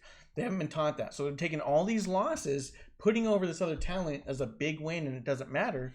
Now they don't have a reason to have a title shot, but they want their title shot. It would have been better if they gave, like, this gives you 3 win points. So, you know what I mean? Like, yeah, this equates to 3 wins or some shit. Yeah, like something like that. Maybe, but instead it was like, oh, how do we get the Young Bucks a title shot? We'll have them win some stupid battle royal, and it'll be sloppy and make no sense. And fucking Ortiz, I cannot stand that piece of shit. Every super kick he takes, he's like, there was a period of time where I was like, hey, fucking stand it. Trent might win this. And I didn't like Orange Cassidy. Like, I didn't like the involvement from the outside. I was just like, okay, I get it. Like, Orange Cassidy's a thing, but whatever. I liked Ali kicking him in the balls. Yeah, I was okay with that. I was like, this makes sense to me. 1 and 1 equals 2. Yeah. This works. That. Statlander versus Shanna. I liked it. I like Statlander a lot. Everyone's like, I know everyone on social media is like, oh my gosh, Shauna is wearing Dragon Ball Z gear. Yeah, I do not like that. She's been wearing it for a while. Yeah, and it looks stupid. Fuck you, man. Get the fuck out of here with your fucking Dragon Ball Z every goddamn time. Fuck you. If you want to go fucking jerk off to cosplay, just fucking go to a Comic-Con. I don't need it in my fucking wrestling too. What's wrong with wearing anime-inspired gear? Every fucking time? Get out of here with that shit. It's not every time. I'm pretty sure that was just the first time she wore it. Yeah, you think Ricochet's out there every fucking week in his fucking macadamia shirt? My Hero Academia? Yeah. He fucking wears it once in a while. Because this shit isn't like, get the fuck out of here. If this show had a lot less fucking cosplay, maybe I'd be like, oh, that's cool, someone's wearing Dragon Ball Z. But it looks to me like everyone who goes out there is just fucking cosplaying. And then they had this whole fucking boob battle where they're poking each other's fucking nose. I'm like, fucking punch her in the dick! Alright. It's out of fucking hand. Whoa. No. What? Oh, I guess in this company you can't say that. With that, the exchange between those two people. What? Wow, it took you what? a minute. Yeah, no, I just... Whoa. Alright, if you're just tuning in. The views of the show are not expressed by Give me that pen. I'm going to take a hit off. I don't care anymore. So... I don't care anymore. Although, I thought it was hysterical, JR asked Excalibur to explain Statlander. He goes, what's this whole deal where she's from an alien planet? Wait, we need a disclaimer here. What? Why are you stopping the flow of the show? Because your views do not express the views of anyone else here. Or me! Your views do not express... They don't express my views! Consent of the National Football Association. Just because I yell shit doesn't mean I'm thinking it. Yeah, we know this. A lot of words come out before I've heard them. This is before I've heard them. You're supposed to be better than this than me. Yeah, we're telling the viewers so that we don't get shit Oh my god. Turd. JR asks what's the deal with Statlander and thinking she's from an alien planet. So Excalibur starts to explain it and goes, well, according to Statlander, her spaceship, and JR's like, stop. Excalibur, just stop. Yeah, and he's like, well, just her ship landed, and the thing goes, we're stopping it right there. I shouldn't have asked. And then Excalibur's like, well, you asked. He goes, that was my fault. I should not have tried. God damn it. Yeah, and he goes, that's enough of that. He said that at one point. That's enough of that. Stop. And JR just said, I'm not being a part of this. Like, he shut it the fuck down. It was incredible. I did like Nyla Rose's promo. I thought it was fucking bomb. Did you? Yeah, because it made sense to me. It didn't bother me. Because it made, like, initially I was like, damn, this is really bitchy. But then I was like, you know what? Fuck yeah. I'm going there. I was supposed to win the goddamn title, and a fucking 12-year-old wins it. Fuck. She even says, I should have won. And I'm like, yeah, that's a good argument. You are the most... But that's exactly why her win didn't matter to me. It's just because the company's already established that none of that shit's going to make sense. Yeah. But I get it. The other thing that was a little bit weird to me is like... I break bitches. Yeah, I break bitches. Break bitches. The thing that was weird to me is I was listening to the promo and didn't see it right away. I don't know how far along she is in her transition, but her voice hasn't changed much. It was a very masculine voice. I didn't realize it was Nyla until I walked in. I went, oh, shit. Pretty far.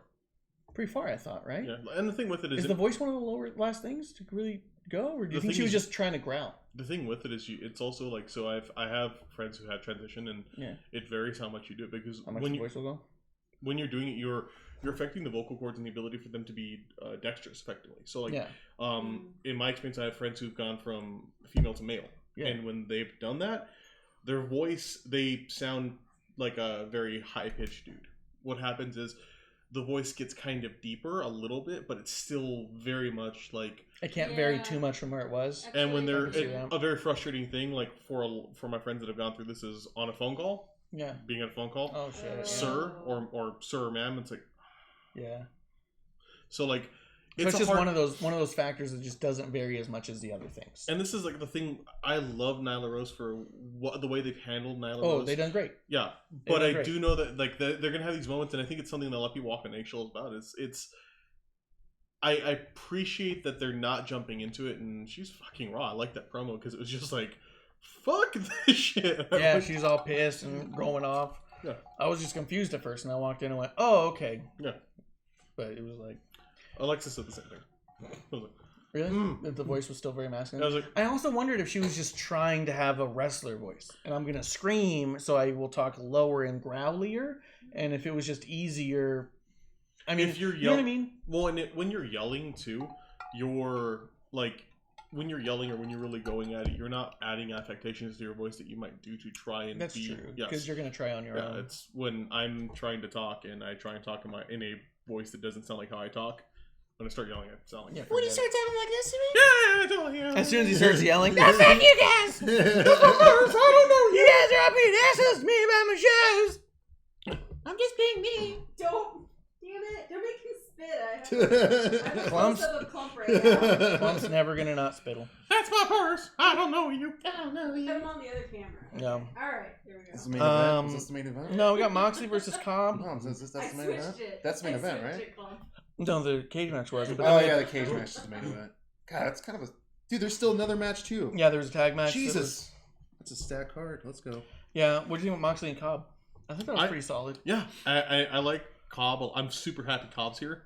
I think... I really wish Cobb came in the place of Jake Hager. Because Cobb makes should have been there sense as that. And if Jake Hager's not going to do shit but be there and matching tops and bottoms... He's got a match book. Yeah. And like it or not, Hager is not a fucking name that anyone gives two shits about. Don't give a shit. Cobb is more for the indie wrestling fans. They're definitely excited about him. And they've booked him in a way that makes more sense because you say the enforcer Jake Hager, the guy who brought out the goat, the guy who just stands there, who literally ran away in the first fight. Yeah, the first time they all got into a melee, he ran off. Who broke a bottle of champagne in his hands? Yeah, because he was just holding it. Dude, all that breakaway glass one they did when he was trying to celebrate, Moxley came out or whatnot. And then he goes to pick up another one to throw it and realizes the bottom fell out, so he just throws it. Yes, exactly. Jake Hager. MMA superstar, tall individual, Jake Hager. I thought the match in itself was pretty decent. I really hate that Jericho keeps buying a ticket, especially when he was backstage cutting a promo. So he's cutting a promo, and then as soon as the match starts, he walks around and he goes, I got a ticket. I'm on a ticket. Like an idiot. It's because it's anything that's new or anything he creates that gets any reaction, he's gonna keep doing it till it's dead. Milk it. And I get it to an extent, but I'm also like, dude, okay, enough of this shit. Like, I thought it was stupid the first time he did it. Started singing the Charlie and the Chocolate Factory. Did I? Yeah, I got a ticket. Yeah, I got a ticket. And then fucking after that, let's see, they had a ton of people come in and interfere. Taz says when Darby comes out, he goes, man, what a pop! And that bothered me. Taz, for being so smart and being such a good commentator, is trying so hard to talk to the Mark fans who are all too smart for this shit, where in any other era, it would have been, oh my god, what an ovation for Darby. What did you think of Darby's entrance? I thought it was way drawn out for what it was. Yes, I fucking hated it. Because you have I like the blackout. But and if he came out sprinting, holding a skateboard, that makes sense to me. When it blacks out, he walks out, does this pace back and forth, sets up a skateboard and goes. While people are people are sitting there waiting for him, it's like they all stopped fighting. They're like, they're like this. They're like, no, they're just like they just set up and stood in a line. I guess we wait. It made no sense. I that was maybe the most frustrating thing in wrestling for me this week. I like the show overall. I do. I still get excited for AEW, but I was like, fucking god damn it. Like that just, it made, like, if Brock Lesnar's kind of come out and beat the shit out of someone because he's pissed, he sprints out. It's not good for him. He wins fast, but he does it. You know, you don't. And the only reason I really hated the dark out part is they do that every episode. Every episode, the lights are going to go out and someone's going to be there. Who's it going to be this time? That's what it is every fucking episode. And that's the only reason that as soon as it happened, I was like, know. Like, it wasn't even exciting. Like, in WWE, when the lights go out, you go, oh, shit, what's about to happen? Yeah. But when AEW happens every week, go, oh, who's coming out? So I guess this is why the AEW belt on the table is upside down. What? It's upside down. It's Mia. It is. It's upside down. Why'd you put it upside down? That was your job. Wow, what a botch, Klump.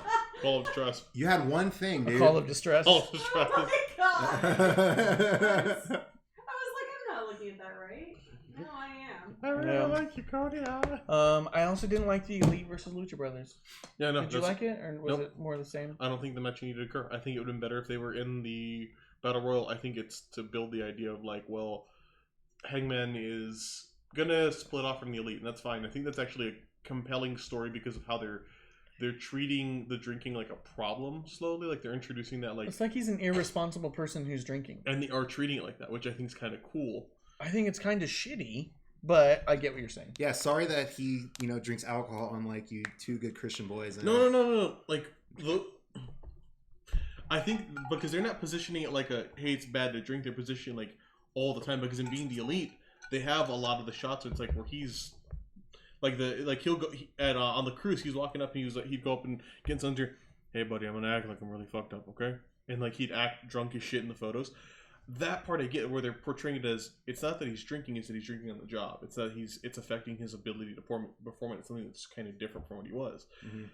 I get that, and I think it's neat because it's a little bit subtler than like someone being trash like ODB. Yes. So and I kind of like it. I'm okay with it in this capacity, even though like I get weird with drinking. But then I do also like the Young Bucks and Kenny, the good Christian boys, and Kenny, who's what's the term called? There's a term. Teetotalers. Yeah. What? What's a teetotaler? They don't drink. Oh. Yeah. I got you. Yeah. Oh, it's just straight edge. No, there's a difference. Teetotalers I like that one more because straight edge got ruined to me. And straight edge, there's more to it than just that. Straight edge, you don't do drugs either. Like you don't do anything. Yeah. You actively try not to have drugs. fun. What? Just kidding. Oh, he smokes, right? I don't know. I'm not. Oh yeah, I guess we just I wouldn't know, but I thought. I don't know. No, I mean like I think from what I've heard, they're all really really clean. Yeah, like, I imagine the Elite are clean boys, good Christian boys. Why do they make such bad decisions? I don't know, man. I don't know. I don't know. At least I can say I was drunk. Yeah. When I put it in. I woke up Whoa. What? When I put the idea into motion. What are you guys talking about? Worse. What are you guys talking This about? show's not getting better. What are you talking about? What happened? I mean, I just unplugged the camera. He's got the belt. You did. You tried to shut us down. Yeah, because he got the belt upside down. You're making horrible jokes. Where every show is our first show.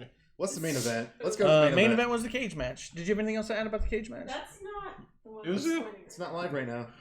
That's why I can move it, because it's not live. I think it was a good match. I think it was a good show overall. I think Do you think this was the type of match? Because the way people were talking about it, like, stop everything you're doing and watch this match. No. That's not the impression I got. So I was underwhelmed by it because of all the hype on it. But then when it came on, so I watched the whole episode. I was like, I'm going to watch the whole thing, go to it. I get to it, and I realize there's 15 minutes left. We're going to commercial, and then they're going to have their entrances and then the match. I was like, we have a 10-minute cage match. You can't tell me this is an epic. Now, here's the other thing. I would say for the wrestling this week, I would put that as one of the matches like to watch this week. Yeah, sure. This week. Yeah. This week you should check it out because it was solid and it was cool and it's something I haven't seen on TV in a long time. Yeah. Yeah, I'm just gonna give it that. And I think Cody's great, man. Yeah. Like with all the issues I have with Cody, I think he's solid. And we told him how we feel to his face, so I did. He won a fan. Yep, I told him to his face. Fuck Cody. I said, "Fuck you, dude." Fuck you, bro. Fuck you.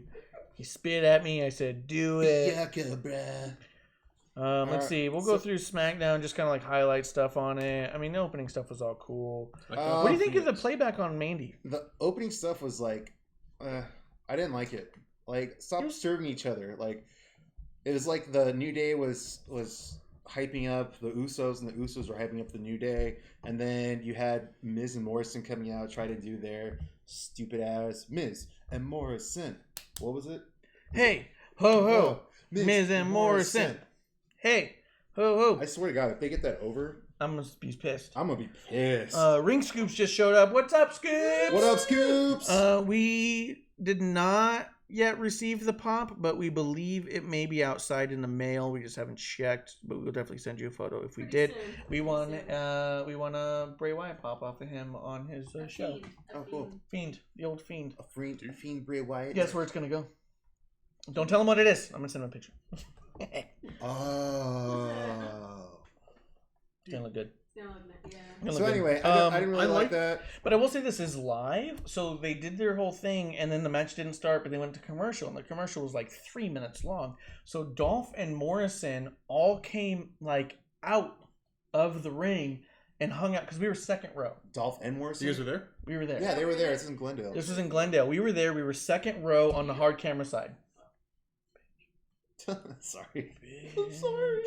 So we went and we were second row right on the hard camera side, so you can't really see us much. We can see us in the distance on 1 or 2 shots. They took our signs and stuff, but which is a bummer because we actually put a lot of effort into these ones. Which we typically don't put that much effort in, but we're like, we're making signs. And they took them? And then because we didn't think we were gonna be that close. Because we had gift tickets, and so when we showed up to Will Call to pick him up, we're like, so where are we at? And the guy I was like, do you mind like circling on the map where we're at so we get an idea? And he goes, yeah, and he opens the tickets and goes, oh you guys are close. And then he starts looking at something, and then like he pulls up and goes, yeah, and he points out where it was, and I was like, oh. And it says, yeah, like row 2, seats 1 and 2. And your signs would have been possibly in camera, so yeah, so they took them right away. And I was like, bummer. But we still had our sheep. We had our sheep ears. Oh, cool. Do you have one? I'll put it on right now. But so during that segment, Miz and Morrison came to that side of the ring and were like interacting with all the kids in the front row right in front of us. And it was really funny to watch. Dolph comes over. He even like walks up and goes, excuse me, pal, and like moves me out of his way. I was like, oops, sorry. And he's like, excuse me, pal. And I moved, and he's like, I'm not doing this. I'm not having this match. And then he goes over to like some kid. And he goes, do you want to go in the match for me? Do you want to do it for me? And the kid's like, when he goes, I'll tag you in. You can fight them. Go fight them. And then he goes over to the one kid's like, no. So he walks over to another kid's like, did you want to just fight him? It's like, I don't want to do it. And so he puts his hand out and the kid tags him and goes, all right, man, that's it. You're in. Go fight. And takes off his vest and throws it on the kid. He goes, go on now. Fight. Oh, I saw that. That's so sweet. I saw that. It was so funny. They did show a little bit of that, actually. We posted some of the a clip on Twitter. Oh, yeah, it might have been you guys. It's probably I know, I saw it somewhere. Us. Yeah. That was us. Yeah. I know I saw that somewhere. But it was also really cool because there was a girl right behind us who was doing a lot of screaming, and sometimes she would get up right in front of us because we were all kind of like encouraging her to get up close. And at one point, Morrison walks away and he goes, "It's not the way it works, little girl." You know, like she was a shit talker too. Oh yeah, girl. yeah. And a dog came up to her. He's like, "Come on, you want it?" And she got real quiet. Yeah. And then she was like booing Morrison. He's like, "Hey, little girl, you just don't get it," or something like that. It was really good. So we were just like eating it up. And rewatching it today, watching the whole SmackDown, I was like, okay, so it wasn't an incredible SmackDown, but live, a lot of that stuff you just don't notice as much. Like it was so good live because you're seeing a lot of stuff that's not on camera. Yeah, during commercials, we couldn't even tell when commercials were. Yeah, there was only like 2 or 3 commercials that I could tell happened the whole show. A shitty baseball game in a stadium or in a ballpark is better than any baseball game I watched on TV. Yeah. It's like... Right? Because there's something about it. Yeah, and $30 hot dogs. And and so the other thing is that the stars all know when it's on commercial, but we don't. Right. So they know, hey, let's fuck around. They're like, hey, no one's watching for 3 minutes. Let's just fuck around with the people in the audience. Mm-hmm. And they do. Like actively a bunch. When Shinsuke was making his entrance and they all get into the ring, it cuts back to commercial and the music's kind of playing. Sammy cut a whole several-minute promo about how they didn't get to play their song last week. They're trying to play their song. Gives them all instruments. They're all like warming up, trying to do stuff, and the people are booing him. He just was like going back and forth, getting a ton of heat on them, and it was just awesome. I was like, this is really cool. And then later on, after all that stuff was said and done, all of a sudden they cut to Shinsuke's music again. And I went, oh shit. And I was like, that was all commercial. You realize that, right? They wouldn't have done music before and after this. But there was a lot they were doing just to keep the fans happy. And I think for us, it worked. We didn't notice as much. And that match was one of them. That match was really fun because Miz and Morrison and Dolph were all really interactive with the rows we were in. So Rude? Not so much. Rude stayed pretty much on the ring. Huh. Yeah. I mean, I was going to say, I liked the opening segment until Miz and Morrison came out. Because I just... Yeah, I don't like them. That's the thing, is I don't like them, and I was like, man, they're good. I don't like... When I left, I was like, they're pretty fun though. I don't like Morrison's part. Like, I think they could be better. I think Morrison. I hate the music. I hate the entrance. I hate the weird. Oh, that's what I wanted to down. ask you. Does it slow down in real life too? Oh, when he does this thing? Yeah. Kind of. You know what was happening though?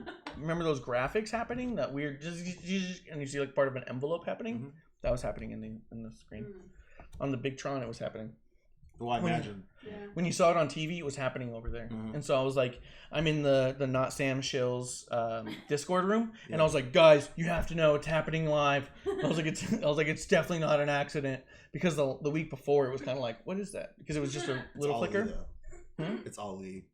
It's what everyone's sticking. Oh, yeah, they think it's Ali? They think it's for Ali. That's the rumor, yeah. Why? Because he gets email? What the fuck is that? Oh, because the circle is similar to what he has on his hand. But it's showing a little envelope. That could be something new. He's inviting you. He's the messenger. Yeah, he's the message. He's the messenger? Yeah. Or he's the a message? cop, it's a subpoena. He's the message, yeah. You've got mail. And then it's Mustafa Ali. That's like his Ricochet intro. Yeah. You've got mail. Yeah. Hire us. Good idea. Yeah, that'd be good. So I agree with Ring Scoops though. Back when the days were when they'd have so many signs up, like you just couldn't see anything. Yeah. There's definitely a sort of a funny thing when you go back and watch Attitude Era stuff and you go, man, how did anyone enjoy the show? How did you get to Yeah. I remember going to SmackDown and being like, we were the first seats after the ground level, so we were still at ground level, like a 20-foot gap, so you can't see shit at TCC. And we had a buttload of like poster board signs. And this woman behind us after a while was like, "Okay, guys, stop!" Like just like my husband and I are here. No, like I was like, "Okay," but my RVD sign, no. Did you have an RVD 420 sign? No, just like an RVD like dragon sign that drew up. I was like, I was 8. There's actually a jerk that ruined one of my pictures that I didn't realize until after I posted. Oh, RVD? The guy who's standing up a bunch? No, the Naomi one. Oh yeah, there was someone had a sign that said cow. And we're just putting up with when women came out. Like, we realized it later. It was so far back. I didn't even notice. We're like, what the fuck? Yeah, who brought that sign? It was like, this will be good. Yeah. I'm just gonna diss them with the sign. That's the same guy who's like, I'm politically incorrect. It's my identity. And watch like, me trigger these. Yeah, I'm not an asshole. I'm just honest. Yeah. Anyway, JRE for life. Honestly, the whole. SmackDown. Yeah, no, we're talking about SmackDown. Yeah, talking about Mandy Rose and Otis. Yeah. What do you think about the whole text message thing? So it's Sonya. We know that. We think it's Sonya, right? I imagine it's Sonya too. Because when it's message, and then. I like how they played that off too. I was like, yeah. They snuck it in there pretty slick. Like Manny's got some acting chops, huh? No, I'm just kidding. But yeah. Scoop says at SummerSlam 2002, there's a pork sign you can see all night. I like it though. I like what's going on. It makes me like Otis more because I'm rooting for the guy. He's like, Emotus. Come on, big guy. Emotus. I would like him to come out with black hair and a fringe. Yeah, he's about to get super emo, dude. I'd like that. Can you do the Vince McMahon laugh in the chat? Yeah, that's good shit. That's good shit. Mattitude facts coming in. Oh, he's saying messages and emails could be Matt Harding. Whoa, Mattitude? No way, dude. Version 2. No way, dude. No. That would be wild. Yeah, there it is. How does that look? That'd be wild as fuck. I made a new, if you subscribe, I made a new emote. Oh, it's pretty decent. Looks not bad. Yeah, I like it. It's the laughing Vince McMahon. Wow, the Mattitude though? If you subscribe. Yeah. No, it can't be Mattitude. Yeah, I don't think it is. I don't know what it is. If people are saying it's pretty sure it's Mustafa, then that's all right. And then some people are like, "Oh, but you see there's an X in the mail. Like the envelope had like an X." That's how envelopes work. Killer Cross. Yeah, people are saying Killer Cross. I saw that, but I don't know what Killer Cross has to do with envelopes. I don't know what Killer Cross would have to do with any of that. Like if it was darker, if I heard like a time bomb, if they showed smoke, if they did things like that, if they maybe flashed a little bit of Scarlet Bordeaux, I'm like, oh my god. No. That's true. Because he's definitely coming with Scarlet. Like there's no doubt in my head that when he shows up, she'll be there as well. Yeah. Yeah, I don't see why they wouldn't have brought him on the way they did if it wasn't the case. Let's see. A lot of people are saying that he might actually be debuting WrestleMania. For what? They're fast tracking him. That's the rumor right now is that he's getting fast tracked. Do you think he's that good? I think he's pretty good. I think he probably could do with a year in NXT. It's fine. He's eating metal. As far as like physicality and like how he looks, yeah, I think he's Raw SmackDown material. But okay, so let's especially look at it. Especially with Scarlett, yes, he's Raw SmackDown material. Right, but is he WrestleMania material right now? No, not WrestleMania, but they might debut in WrestleMania. That's a big debut. That's a big. Do you think he's that much bigger than AJ Styles was when he came on? Oh fuck no. Because I look at AJ Styles as kind of the benchmark on that. Is the big debut stuff. Like, so Ronda Rousey, yes, I could see why she debuted pretty much in Rumble and then WrestleMania. Throwing for the cross into a Mania, I just wonder. I'm not saying he's not capable of being that, but I don't know enough of his works to say he is. And I think what we're having trouble is imagining or picturing how they're going to book him. Like, who's he going to go up against? What's he going to do? That's the problem. Yeah. I don't know where he fits right now. Yeah, if we had like a program where he's had history with one or two of these guys in the past, maybe it'd be easy to predict. But right now, I don't know, man. He could show up anywhere at any time. Ring Scoops asks if we think that in Saudi Arabia they're going to continue to call Seth Rollins the Monday Night Messiah. Ooh, good question. I think they'll probably avoid that. Yeah. But he's got a match, right? Does he? Seth Rollins, does he have a match on Saudi?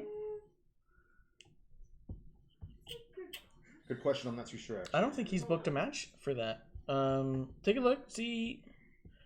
Says he's defending the tag titles. Against Street Profits. Yeah, right? yeah. Can you get away with the Street Profits against the Messiah? Oh fuck, man! The Profits versus the Messiah.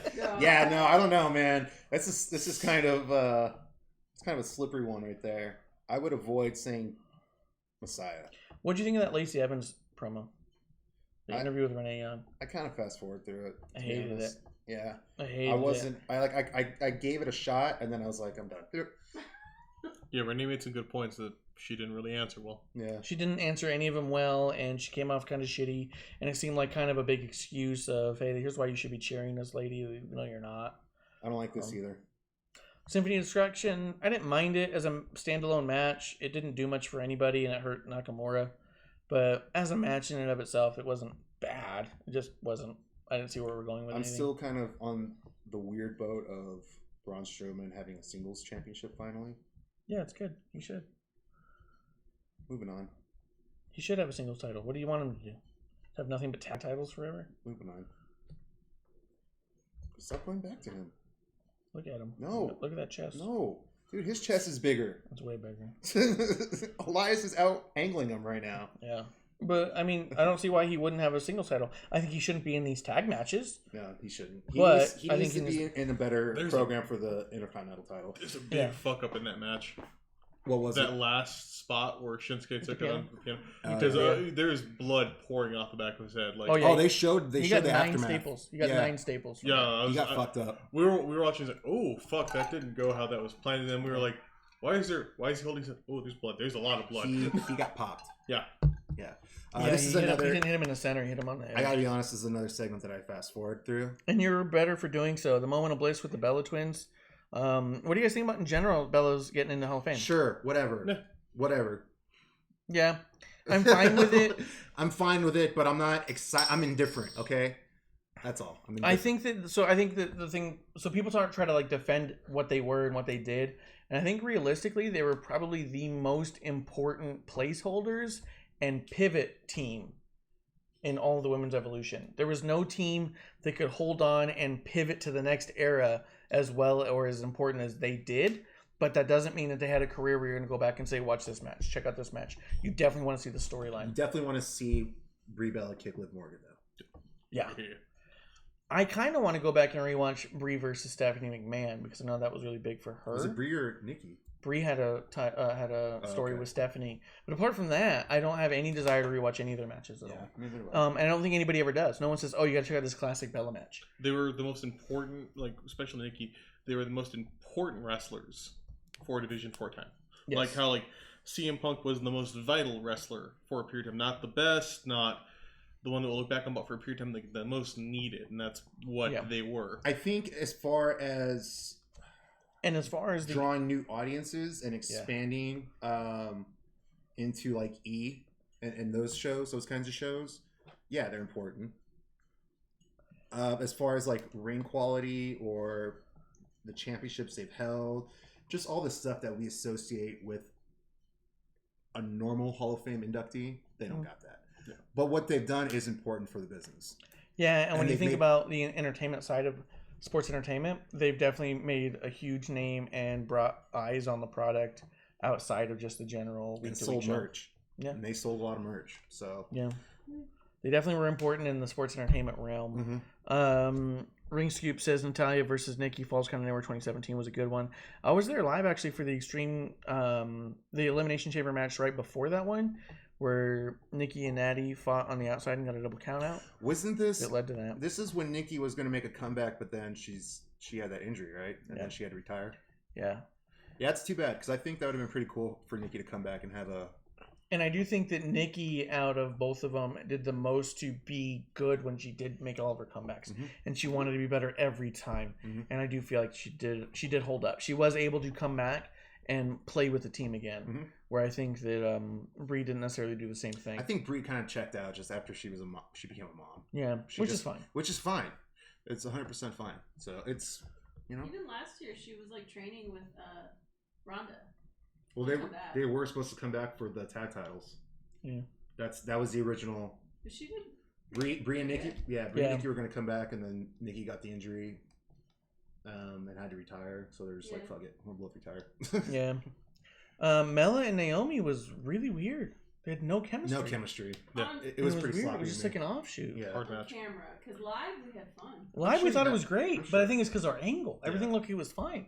But then we watched it on TV today, because we rewatched it today, and we're both like, ooh, there's a lot going on here that was like we couldn't see from where we were. Yeah, Carmella had a few spots where even Corey Graves is like, I don't think she got all that one. Or like, I think she missed that. Yeah. Ooh, that looked like it didn't connect. Yeah. Yeah. A little off. Yeah. Yeah, they were not working well together.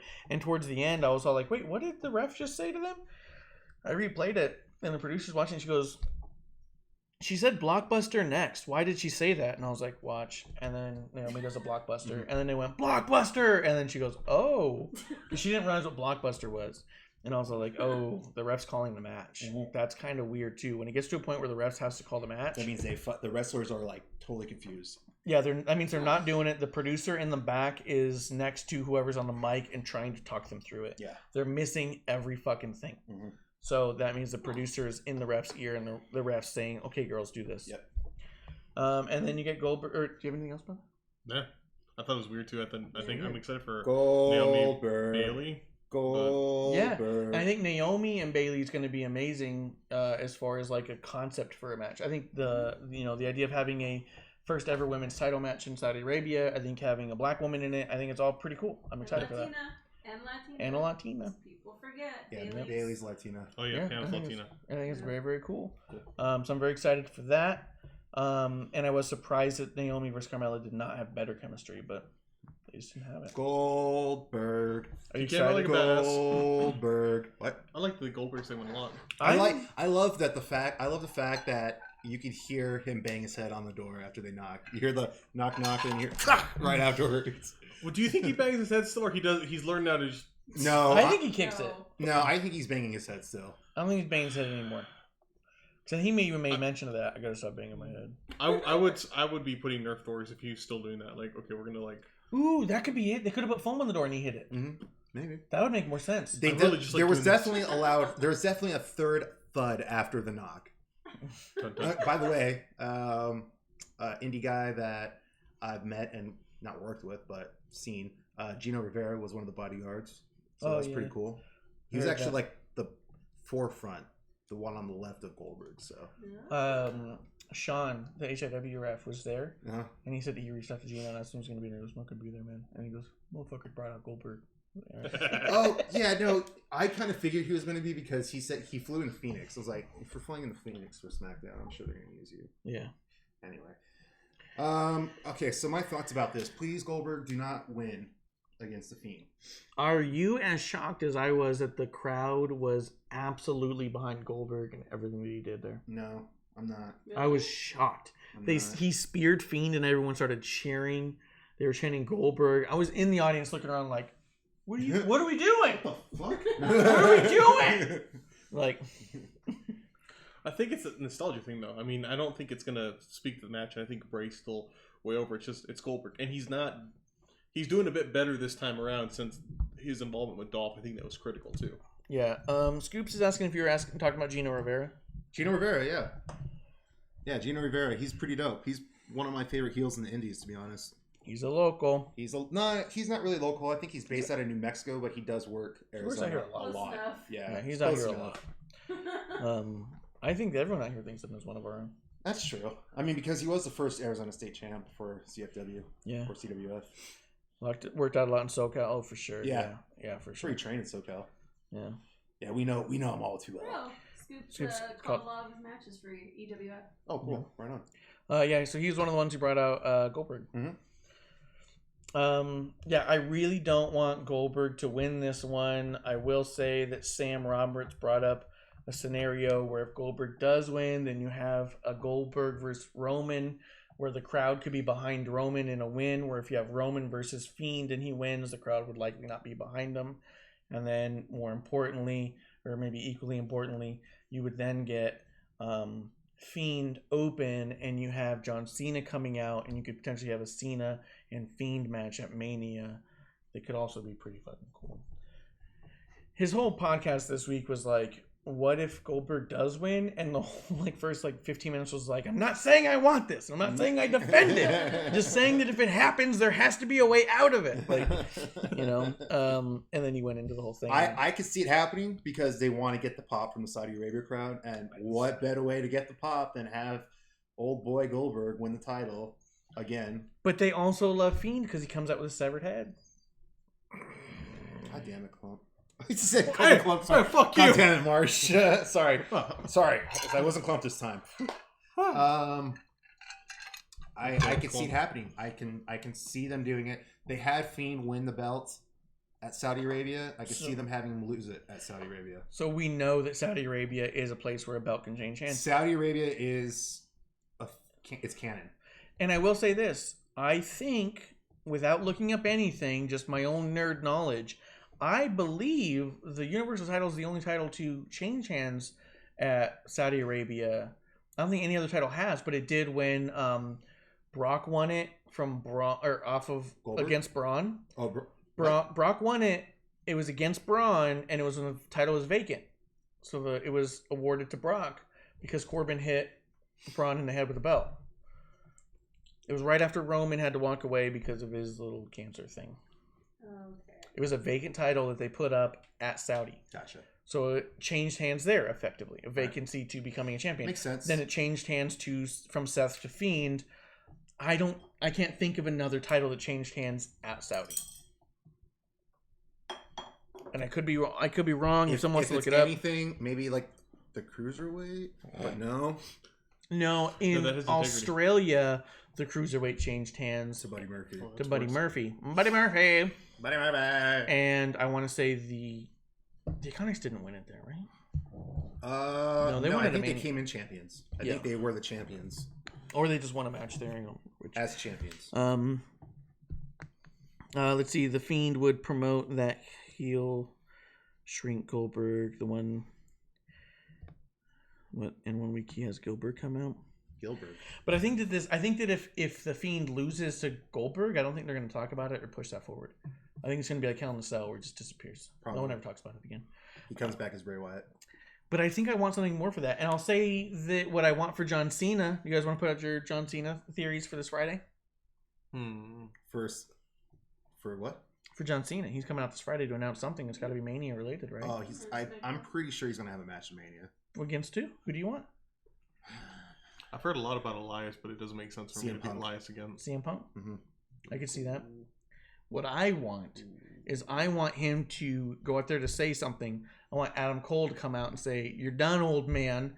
And I want Cena to say, "Who the fuck is this baby?" Yeah, who the fuck are you? Yeah, who the fuck is this baby? And what the hell is that big X on your fucking title? I haven't seen that shit since I beat the shit out of Kevin Owens. You know what I mean? Like, really. You got his ass kicked by Kevin Owens. Yeah, he did. Wait. Yeah, Kevin Owens beat him. Yes, he did. Okay. Yes, he did. But it doesn't matter. He's Cena. He can say that. So then I want Cena to go on and say, "Hey, you know what? Whoever the fuck you are, I don't know who you are. Fuck you, kid. I'll take you on at Mania." I want him to go to Mania. I want him to squash match Adam Cole, destroy him in 9 seconds or less. I could see a 25-second match if he did all of his moves. Then I want him to take the title to NXT and reclaim it, the NXT World Heavyweight title, and say we're a brand of heavyweights now. And then boom, he gets a 17 world title. And then boom, Keith Lee comes out and say, "You talking about heavyweights?" Boom, Keith Lee versus Cena. Keith Lee beats Cena in a retirement match. Cena can retire with 17 record-breaking world championships. And Keith Lee can be put over like $1 million fucking bucks. You never flip that title over. You flip it. Talking to him. No, he left it because he's fucked, man. All right. Anyway, that's it for SmackDown. Turn the fucker into the spinner belt. Yeah, spinning X. Fuck you. Fuck that belt. Do you have anything else to say? Do you have anything else to say? That was impressive. I like that. All right. So, our... And I like that you like spit on your iPad. Final show of the week. SmackDown or Raw. Is the Raw. So I don't know about you guys. I was going through all the Raw stuff, and I really did not like most of Raw on hindsight. No. There's only 2 things I put down about Raw that I liked. One of those was Kevin Owens. Kevin Owens can't possibly get better. I don't know that there's a weakness he has that would warrant him to become better. There's nothing he does where I go, that could be better. He's so believable on the mic. Yeah, his promo skills, especially like this yesterday, was pretty awesome. I enjoyed it. I still have issues with him using the stunner. I have no problem with that. Why do you have a problem with that? I just don't like him using the stunner. I've seen people say that. It's for me. Why? It's so badass. Synonymous with Stone Cold. Like it's really hard for me to give Kevin Owens the same pop that I'd give Stone Cold for the stunner. I think that's just a booking issue. They need to push him more as just a badass motherfucker stunning people left and right, and I think he could do that. I think he could carry that for sure. That's all. That was approved by Stone Cold years ago. I know Stone Cold approved of it. I know. Years ago. And he'd been holding on to it for a while. the raw one. No. But his back and forth with RKO was incredible. Let's see. Ring Scoops is out. Gonna fam, good show tonight, guys. Thanks, Ring Scoops. Well, as soon as we get that pop, we're gonna send you a picture. Let you see what it looks like, all displayed. Have fun, man. I will say this, that Randy Orton is really compelling right now. I do like his heel work right now. He's enjoying himself and it shows. I think Randy Orton's enjoying what he's doing at this moment. So yeah. I also think that there's a lot of speculation in the community that he's just going to say, "I'm a Viper and that's what Vipers do," whatever. I think we're past that. I don't think he can get away with just saying, "Well, I just do asshole things because I'm an asshole." I'm the apex, yeah. I think because for the last 3 weeks he's been saying, I have a reason, something's got to be there. And I also don't think Randy Orton's the type to accept a storyline without knowing that there's actually a good out. Well, didn't he kind of make reference to the last time he was at wherever they were at right there? Yeah. 11 years ago or something. Winnipeg. He had the Intercontinental title, had a match that night, but ended up getting knocked out or attacked by Edge. Yeah. So he is tying shit together. He is. And that's kind of genius because it's like such a small detail that he's bringing up right now. And it's like, oh, so Edge kind of fucked him over once or twice. Okay. I think that there's more to it, and I don't think it's going to be all like, sorry, dude, Apex is as Apex does. I don't think it's going to be it. But I'm starting to get like, just fucking tell me. Yeah, we're 100% going to get Randy Orton versus Edge for WrestleMania. That's what's going to happen for sure. And I think it's going to be great. Mm-hmm. Yeah. Huh. Joe getting suspended. Yeah, Joe got suspended for 30 days for wellness. Again? I thought he got injured on the commercial shoot. That's what they said, yeah. But as of today, it's officially they put it out. Wellness policy. Angel Garza, I'm super high on. I'm really against this whole constant putting all the Mexicans together. I think it undermines all the progress they've made as superstars. I think it makes sense for this because they're relatives. Yeah, but then it doesn't explain Andrade.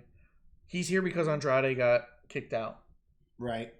And then it doesn't explain why Zelina's not going between NXT and Angel. So I think, what they need to do, and they won't, but if they were explaining, if there was a better explanation as to why Zelina picked up Angel and started managing him, I think that would work. But, so the explanation was that Andrade got taken out by Humberto, so she picked up Garza because that's his cousin, and she knew his cousin would be able to know how to beat him. But the problem is that she doesn't go to NXT. Mm-hmm. So it comes off as like, so on NXT, he's a baby face without a manager. On Raw, he's a heel with a manager. And it just makes the whole thing messy. And it makes the whole thing look like, just put the Mexicans together, they'll figure it out. On the same network, too. Yeah, and it's on the same network, so she could. She's not contracted out one way or the other. She's just not. They're not asking her to or something. But at this point, it's just all like, oh, you can just interchange all the Mexicans and it's fine. So sure, I could see that. But as a worker, as a persona, Angel Garza's got a lot going for him. Oh, he's cool. He's got a lot going for him. Yeah. I like him. I like the pants ripping gimmick. I like the ladies man gimmick. You did not like that. I don't like it in general, but I think it's good for him. It's like guaranteed heat from the guys, and then a pop from the ladies. Yeah. Every time. Yeah, for sure. It works. I don't like it, but it works. And I think the ladies man thing is kind of shitty and machismo-ish, but it's like kind of what they're doing with all the Mexicans right now. But it's a little trope. weird. It's a character trope that they have, and they've had it going on for years and years and years. Yeah. So I just thought we got past it. That's nothing new. Yeah. And it's not even just the fact that he's Latino, that he's Mexican. It's just that's the trope. The ladies' man, I don't know how else you want to put it, but he just fits it that well. And that's the only way to make the pants ripping make sense, which before he really wasn't pulling that. Because he was on NXT talking about his wife and shit and proposing. Now that he's a ladies' man hitting on everybody, which also doesn't make sense because he just proposed. Right after he got the Cruiserweight title. So now that we've all seen that and we've been there, now he's fucking hitting on a bunch of people behind her back. And it's kind of like, what the fuck is this? Yeah. But it makes the pants ripping make more sense. That being said, they put on a good match. Oh, yeah. I don't like the amount of super kicks they do to each other's faces, and then they wait 6 or 7 kicks in to sell the kick. I did like how they both were upside down on their heads, slapping each other in the face. Yeah. That was so weird and hysterical, and I loved it. It happened, and I was like, this is so good. And I was like, and I hate that I like it. I'm offended, but I like it. Yeah. Yeah. Ricochet Luke Gallows was fine. I like Paul Heyman is making this, like, making you give a shit about this. Yeah. And he's the only one who is. And we're going to get to that in just a second because Paul Heyman cuts this crazy good promo with Brock Lesnar. Brock Lesnar. You have Aleister Black who got his ass beat by the OC, goes up against Eric Rowan and barely wins because he's limping and there's a fucking basket involved. Then he says, I'll fuck up AJ Styles. I didn't really care for any of it. Actually, I'm excited for next week. I'd like to see him start winning matches. I'm excited to see Styles and Black. That's a match I'm excited to see. I'm okay with seeing it. I don't know that I'm like, yeah. I'm okay with seeing Aleister Black and AJ. I think it could be a good match. I don't think it has to be a good match. I also don't think that I care too much yet, but AJ and Aleister are both good, so maybe. Drew McIntyre's interview was pretty shitty. Did you see it? It was boring. It was really boring. My problem with McIntyre is he's just building himself to be turned on. Like, he's almost begging the crowd to hate him as a face. And it's really weird. He's got such limited charisma. And he's blowing it all out really early on. Mm-hmm. And he goes out of his way to put himself over like it's a fucking Ellen interview. And go through every fucking promo. TP Poker! TP Poker! No. You caught us at the very end, dog. Well, we're not at the very end, but we don't have a ton left. But hello and good evening. He's like quoting fucking Keith Lee. Greetings and salutations, NXT Universe. But Drew McIntyre goes out of his way to put himself over like it's an Ellen interview, but he doesn't put over the match or his opponent. In this interview alone, he pretty much said, I don't give a shit who I'm facing.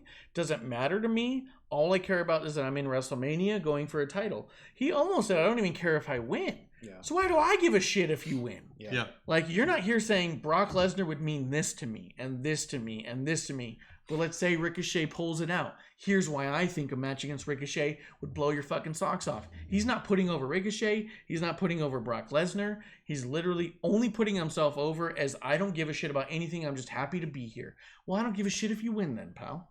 Yeah. No, I wanted to be happy with this. I wanted to be excited for like Drew to, you know, go to WrestleMania and be to win. I don't care anymore. It's gone downhill in a month so much. Yeah, I was surprised that people were behind him when he won. I wasn't shocked, but I was a little surprised. And then because everything leading up to Royal Rumble was just him being a fucking like TV Poker said, he's a fucking dork. He's going out there doing the countdown to Claymore. He's going out there talking on the mic when he's in a wrestling match. That's a fucking heel fucking thing to do. Mm-hmm. You're sitting there being like, I'm going to talk shit about who I'm fighting, and this match will be over in a minute. He's fucking making these stupid quips, these I think I'm funny jokes, but you're like, you're funny to your friends, pal. You're not funny to a national audience. Yeah. Fucking relax, get your act together, become serious, say this is why defeating Brock Lesnar would mean something to you, this is what the Universal title means to you, and stop saying I'm just happy to fucking be here. Because it makes me not care. Yeah, no, I agree. The only one who's bringing fucking relevance to the story is Heyman. Mm-hmm. Because he's saying Brock Lesnar is this important, the title is this important, this is what Drew McIntyre is, this is what Ricochet is, this is how we view them, this is how you view them. Like, he's breaking it down and saying this is what makes this match important. And Drew McIntyre is just saying, yeah, win or lose, I'm just happy to be here, man. Yeah, win or lose, it's just cool to be there. Yeah. Good game. Yeah. What's next? Yeah. Don't think Drew wins the match at Mania. Not going to put the strap on this moron while ratings are low. Another notch on Brock's belt. I don't know that the ratings have any impact on this one specifically, but I will say I completely agree. I don't see Brock going to Mania back to back and losing it. I just don't see Brock doing that. I do like that moron has blocked the microphone. What? Moron's a bad word. Moron got blocked. Yeah. Idiot. Wow. R-Truth for Bobby Lashley, I didn't even watch. Did you guys watch it? I'm asleep. I didn't know. Yeah. Asleep, Didn't care. Elimination Chamber contract signing. Didn't you catch some of that? I wanted to see this. I want to see the highlights on this. This was perfect. Watch the whole segment, top to bottom. Don't watch highlights. Because this contract signing was perfect. It pushed Baszler versus Becky. It pushed Natty versus Asuka. It pushed Liv versus Ruby. It pushed Sarah being conflicted and having to pick sides. It picked Asuka versus Baszler. Mm-hmm. Like, there was everyone who was on that table walked away with a fucking fight. Mm-hmm. And Lawler walked out looking funny.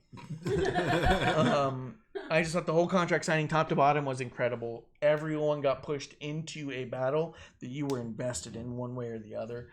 It was done perfectly by everyone involved. So I think that's worth watching. And it again builds to Becky and somebody at Mania. I think we all expect Shayna. I hope it's not Shayna for the shock value sake. Mm-hmm. I'd like to see someone else for everyone to go, oh shit, what's this? But I just don't see them picking someone besides Shayna, and I think it's unfortunate. What match will be final match of the evening? If Brock's going to win, it won't be the final match. I actually disagree. I think if Brock is going to win, it will be the final match. Brock loves closing out WrestleMania as the winner. But I do think probably... Brock also loves going home early. If he's going to lose, he doesn't want to do it. Yeah. He likes the notoriety being the main event, but he doesn't like losing at the main event. If it starts with them, we know Brock's losing because Brock... Mm-hmm. So it turned out, I mean, I don't know how much I was worked. I don't know. But from the things that I've heard, the back interviews that I've seen, the people who were there who were talking about things they were setting up doing at the time, it sounds a lot like Seth vs. Brock was supposed to happen almost 6 hours later. And they were all told Brock's happening now. And the part of that was due to Brock actually not wanting to sit around to win. So like to lose. Yeah, I want to wrap this up. Yeah, if I'm not gonna win, I'm not gonna be in the main event. It doesn't fucking matter to me. Let's see. Baszler's really not easy on the eyes. Let's see. Brock's gonna win. Will be hard. Baszler's a badass. She looks scary as fuck. Yeah, that's what I want. Yeah, she's not there to be. She's not Lana. She's not there to be a Mandy Rose. Yeah, that's not her story. Her story is I'm a fucking murderer and I might bite your neck off. Yeah, here to fuck people up. Yeah. I was halfway expecting her during the contract signing to grab someone's hand and bite their finger off and spit it into the audience. Yeah. I was like, she's just a fucking monster, dude. She's half vampire. So I would say go back and rewatch that segment. None of the other stuff I would say you got to check out. But that segment in and of itself, I thought did a really good job of putting it all together. Okay. Dawkins and Murphy, Montez Ford, and Seth Rollins. I hated all of it. Yep. Cool. Keep going. None of it was any good. Yeah, cool. Keep going. Kevin Owens versus Randy Orton was good until everybody else got fucking involved, and then it didn't make any sense anymore. And so by the end of it, I just didn't give a shit. We had a whole bunch of people on the outside that didn't seem to make any sense. And why can't I just have a fucking Kevin Owens versus Randy Orton match in fucking Winnipeg? Why do I gotta have the Viking Raiders come out? Yeah. Like, it didn't make any sense to me. Yeah. That's the thing with the Viking Raiders, too. They definitely been pushed aside after they lost the belts. Who? Viking Raiders. Viking Raiders? Oh, yeah. Yeah, we don't know where they're at now. But I just didn't give a shit about it. I don't think that Kevin Owens and all these random faces is a legitimate faction. I do think you get the faction feeling from the Messiah and them, but I don't see why they give a shit too much about Kevin Owens if he's in a match against Randy Orton, who's going to beat the shit out of him because he's Randy Orton. Like, why should they care? None of that made sense to me, but the match up until that point I thought was good. And again, I don't think Kevin Owens can get better. He's so good in the ring. He's so good on the mic. So good. So I just don't know where you go with Kevin Owens besides take him straight to the fucking top. Man, he's did it. Yeah. He's as good as it gets. The only thing he doesn't have going for him is a six-pack. Yeah. But he's believably badass. But he can drink a six-pack. Yeah. He looks like the type of dude who could have a beer and then beat the shit out of you in the bar. Viagra is a bad word. That was great. Viagra got blocked. Did it? That's interesting. You got busted with steroids and Viagra? That's nothing that's been released at all. That has not for sure. been confirmed. TP. That's 100% not confirmed. Come on. Oh. Yeah. Thunder Rosa just like one of my teats. Friend of the show. Thunder Rosa. Oh. And Mooney's producer also added us on Twitter. Yeah, Mooney's guys like me. So that wraps up the week. But yeah, that's kind of it. What do we got coming up tomorrow? There was some big stuff happening. You got Charlotte versus Belair. What was Kenny Omega's match on? I think they were going to do something there. Kenny Omega's got a big match tomorrow as well. Thursday we got Super Showdown. Any major predictions? Any big swerves you're expecting? I think maybe he's going to win. Although, what if Naomi wins and then they take it to Mania and then I don't know, something happens. I don't know. Seems well thought out. Yeah. I had a start. I was wondering if it was going to lead to. Then they do something. So Omega has a 30-minute Iron Man match tomorrow. Oh, that's right up his alley. Yep. With Pac? Yeah. 30 minutes. Yeah. Be cool. I mean, we've seen this a lot. There is the contract signing, the weigh-in for Moxley and Jericho. Stupid. Jericho's not going to make weight. It's going to be a bad weight thing too. It's going to be like he's 180. Butcher and Blade versus Best Friends. And then Sammy Guevara, Santana, and Ortiz versus the Jurassic Express in their entirety. Wait, what? I thought. Oh no, I'm thinking of Revolution. Never mind. I was like, I thought Sammy has a one-on-one. No, that's the pay-per-view. No, that's smart. I'm thinking of the pay-per-view. Yeah. When is the pay-per-view? I don't even know, dude. I don't know either. 29th. This month? Yeah. Oh, they did it. They did it on a leap year day. I don't know. Those sons Wow. of bitches actually did They'll it. never. The next anniversary will be in 4 years. Yeah. Nice. Revolution. Crazy. 2024. That's long-term booking, Yeah. brother. That is long-term booking. On the on the anniversary of Revolution, 4 years. 4 later. years. It's our second show. Yeah, that's it. Tomorrow for NXT, other than Belair versus Charlotte, that's really all I care about. Honestly. Yeah, that's the only one that's really doing it for me right now. I hope they do something with Balor moving forward. You guys also don't want Goldberg to win? No. I think Fiend's a better champion right now. I think If Fiend wins, who do you want him to go up against Mania? I'll take another Daniel Bryan match. Honestly, I'd like him to go over Roman. I think that'd be good. I mean, I really like that too. I think, and the thing is, Roman will get him back to the top. Okay. I'm okay with that. I think him losing isn't necessarily bad. I think that would be a nice little, like a little offering to the audience. Mm-hmm. Have him lose at a Mania against someone like the Fiend, being like, "Trust us, like we love Roman and we know you do too, but we'll do it right this time." I think there'd be a nice little give back of having him take a loss at a Mania. Mm-hmm.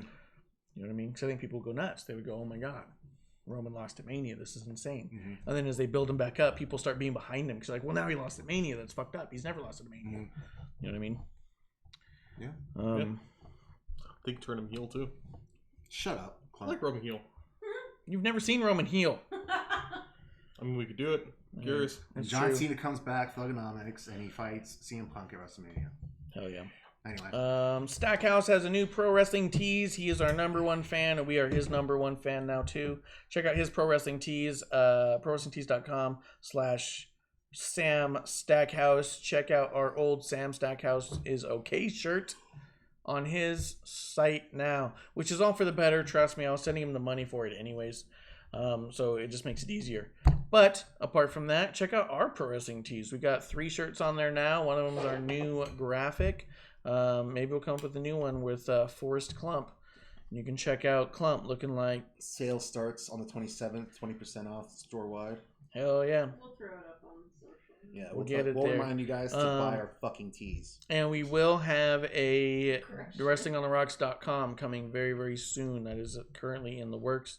We're waiting for a good day to launch. So be on the lookout for that as well. Check out our YouTube if you can find it. Find our YouTube. Bing.com. Do a search for Wrestling on the Rocks. You'll find us that way. Bing.com's got some love for Wrestling on the Rocks.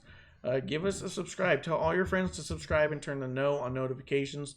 They don't have to know or watch our stuff, but we really need more subscribers so we can do something cool with our YouTube. YouTube channels. Search YouTube channels. I think if you just go to Bing, you find us. Google's the one that's all fucked up. No one uses Bing. Do Bing.com as a search. It is a superior search engine. Everyone knows it. Even Spider-Man uses Bing. Okay. But I think that does it. I think it brings us to last call. Cheers, everybody. Thank you for joining us. I'm Joe Lunar. I'm at Ref Marsh. I am Baby Klump. We'll see you on the next run. See you next week.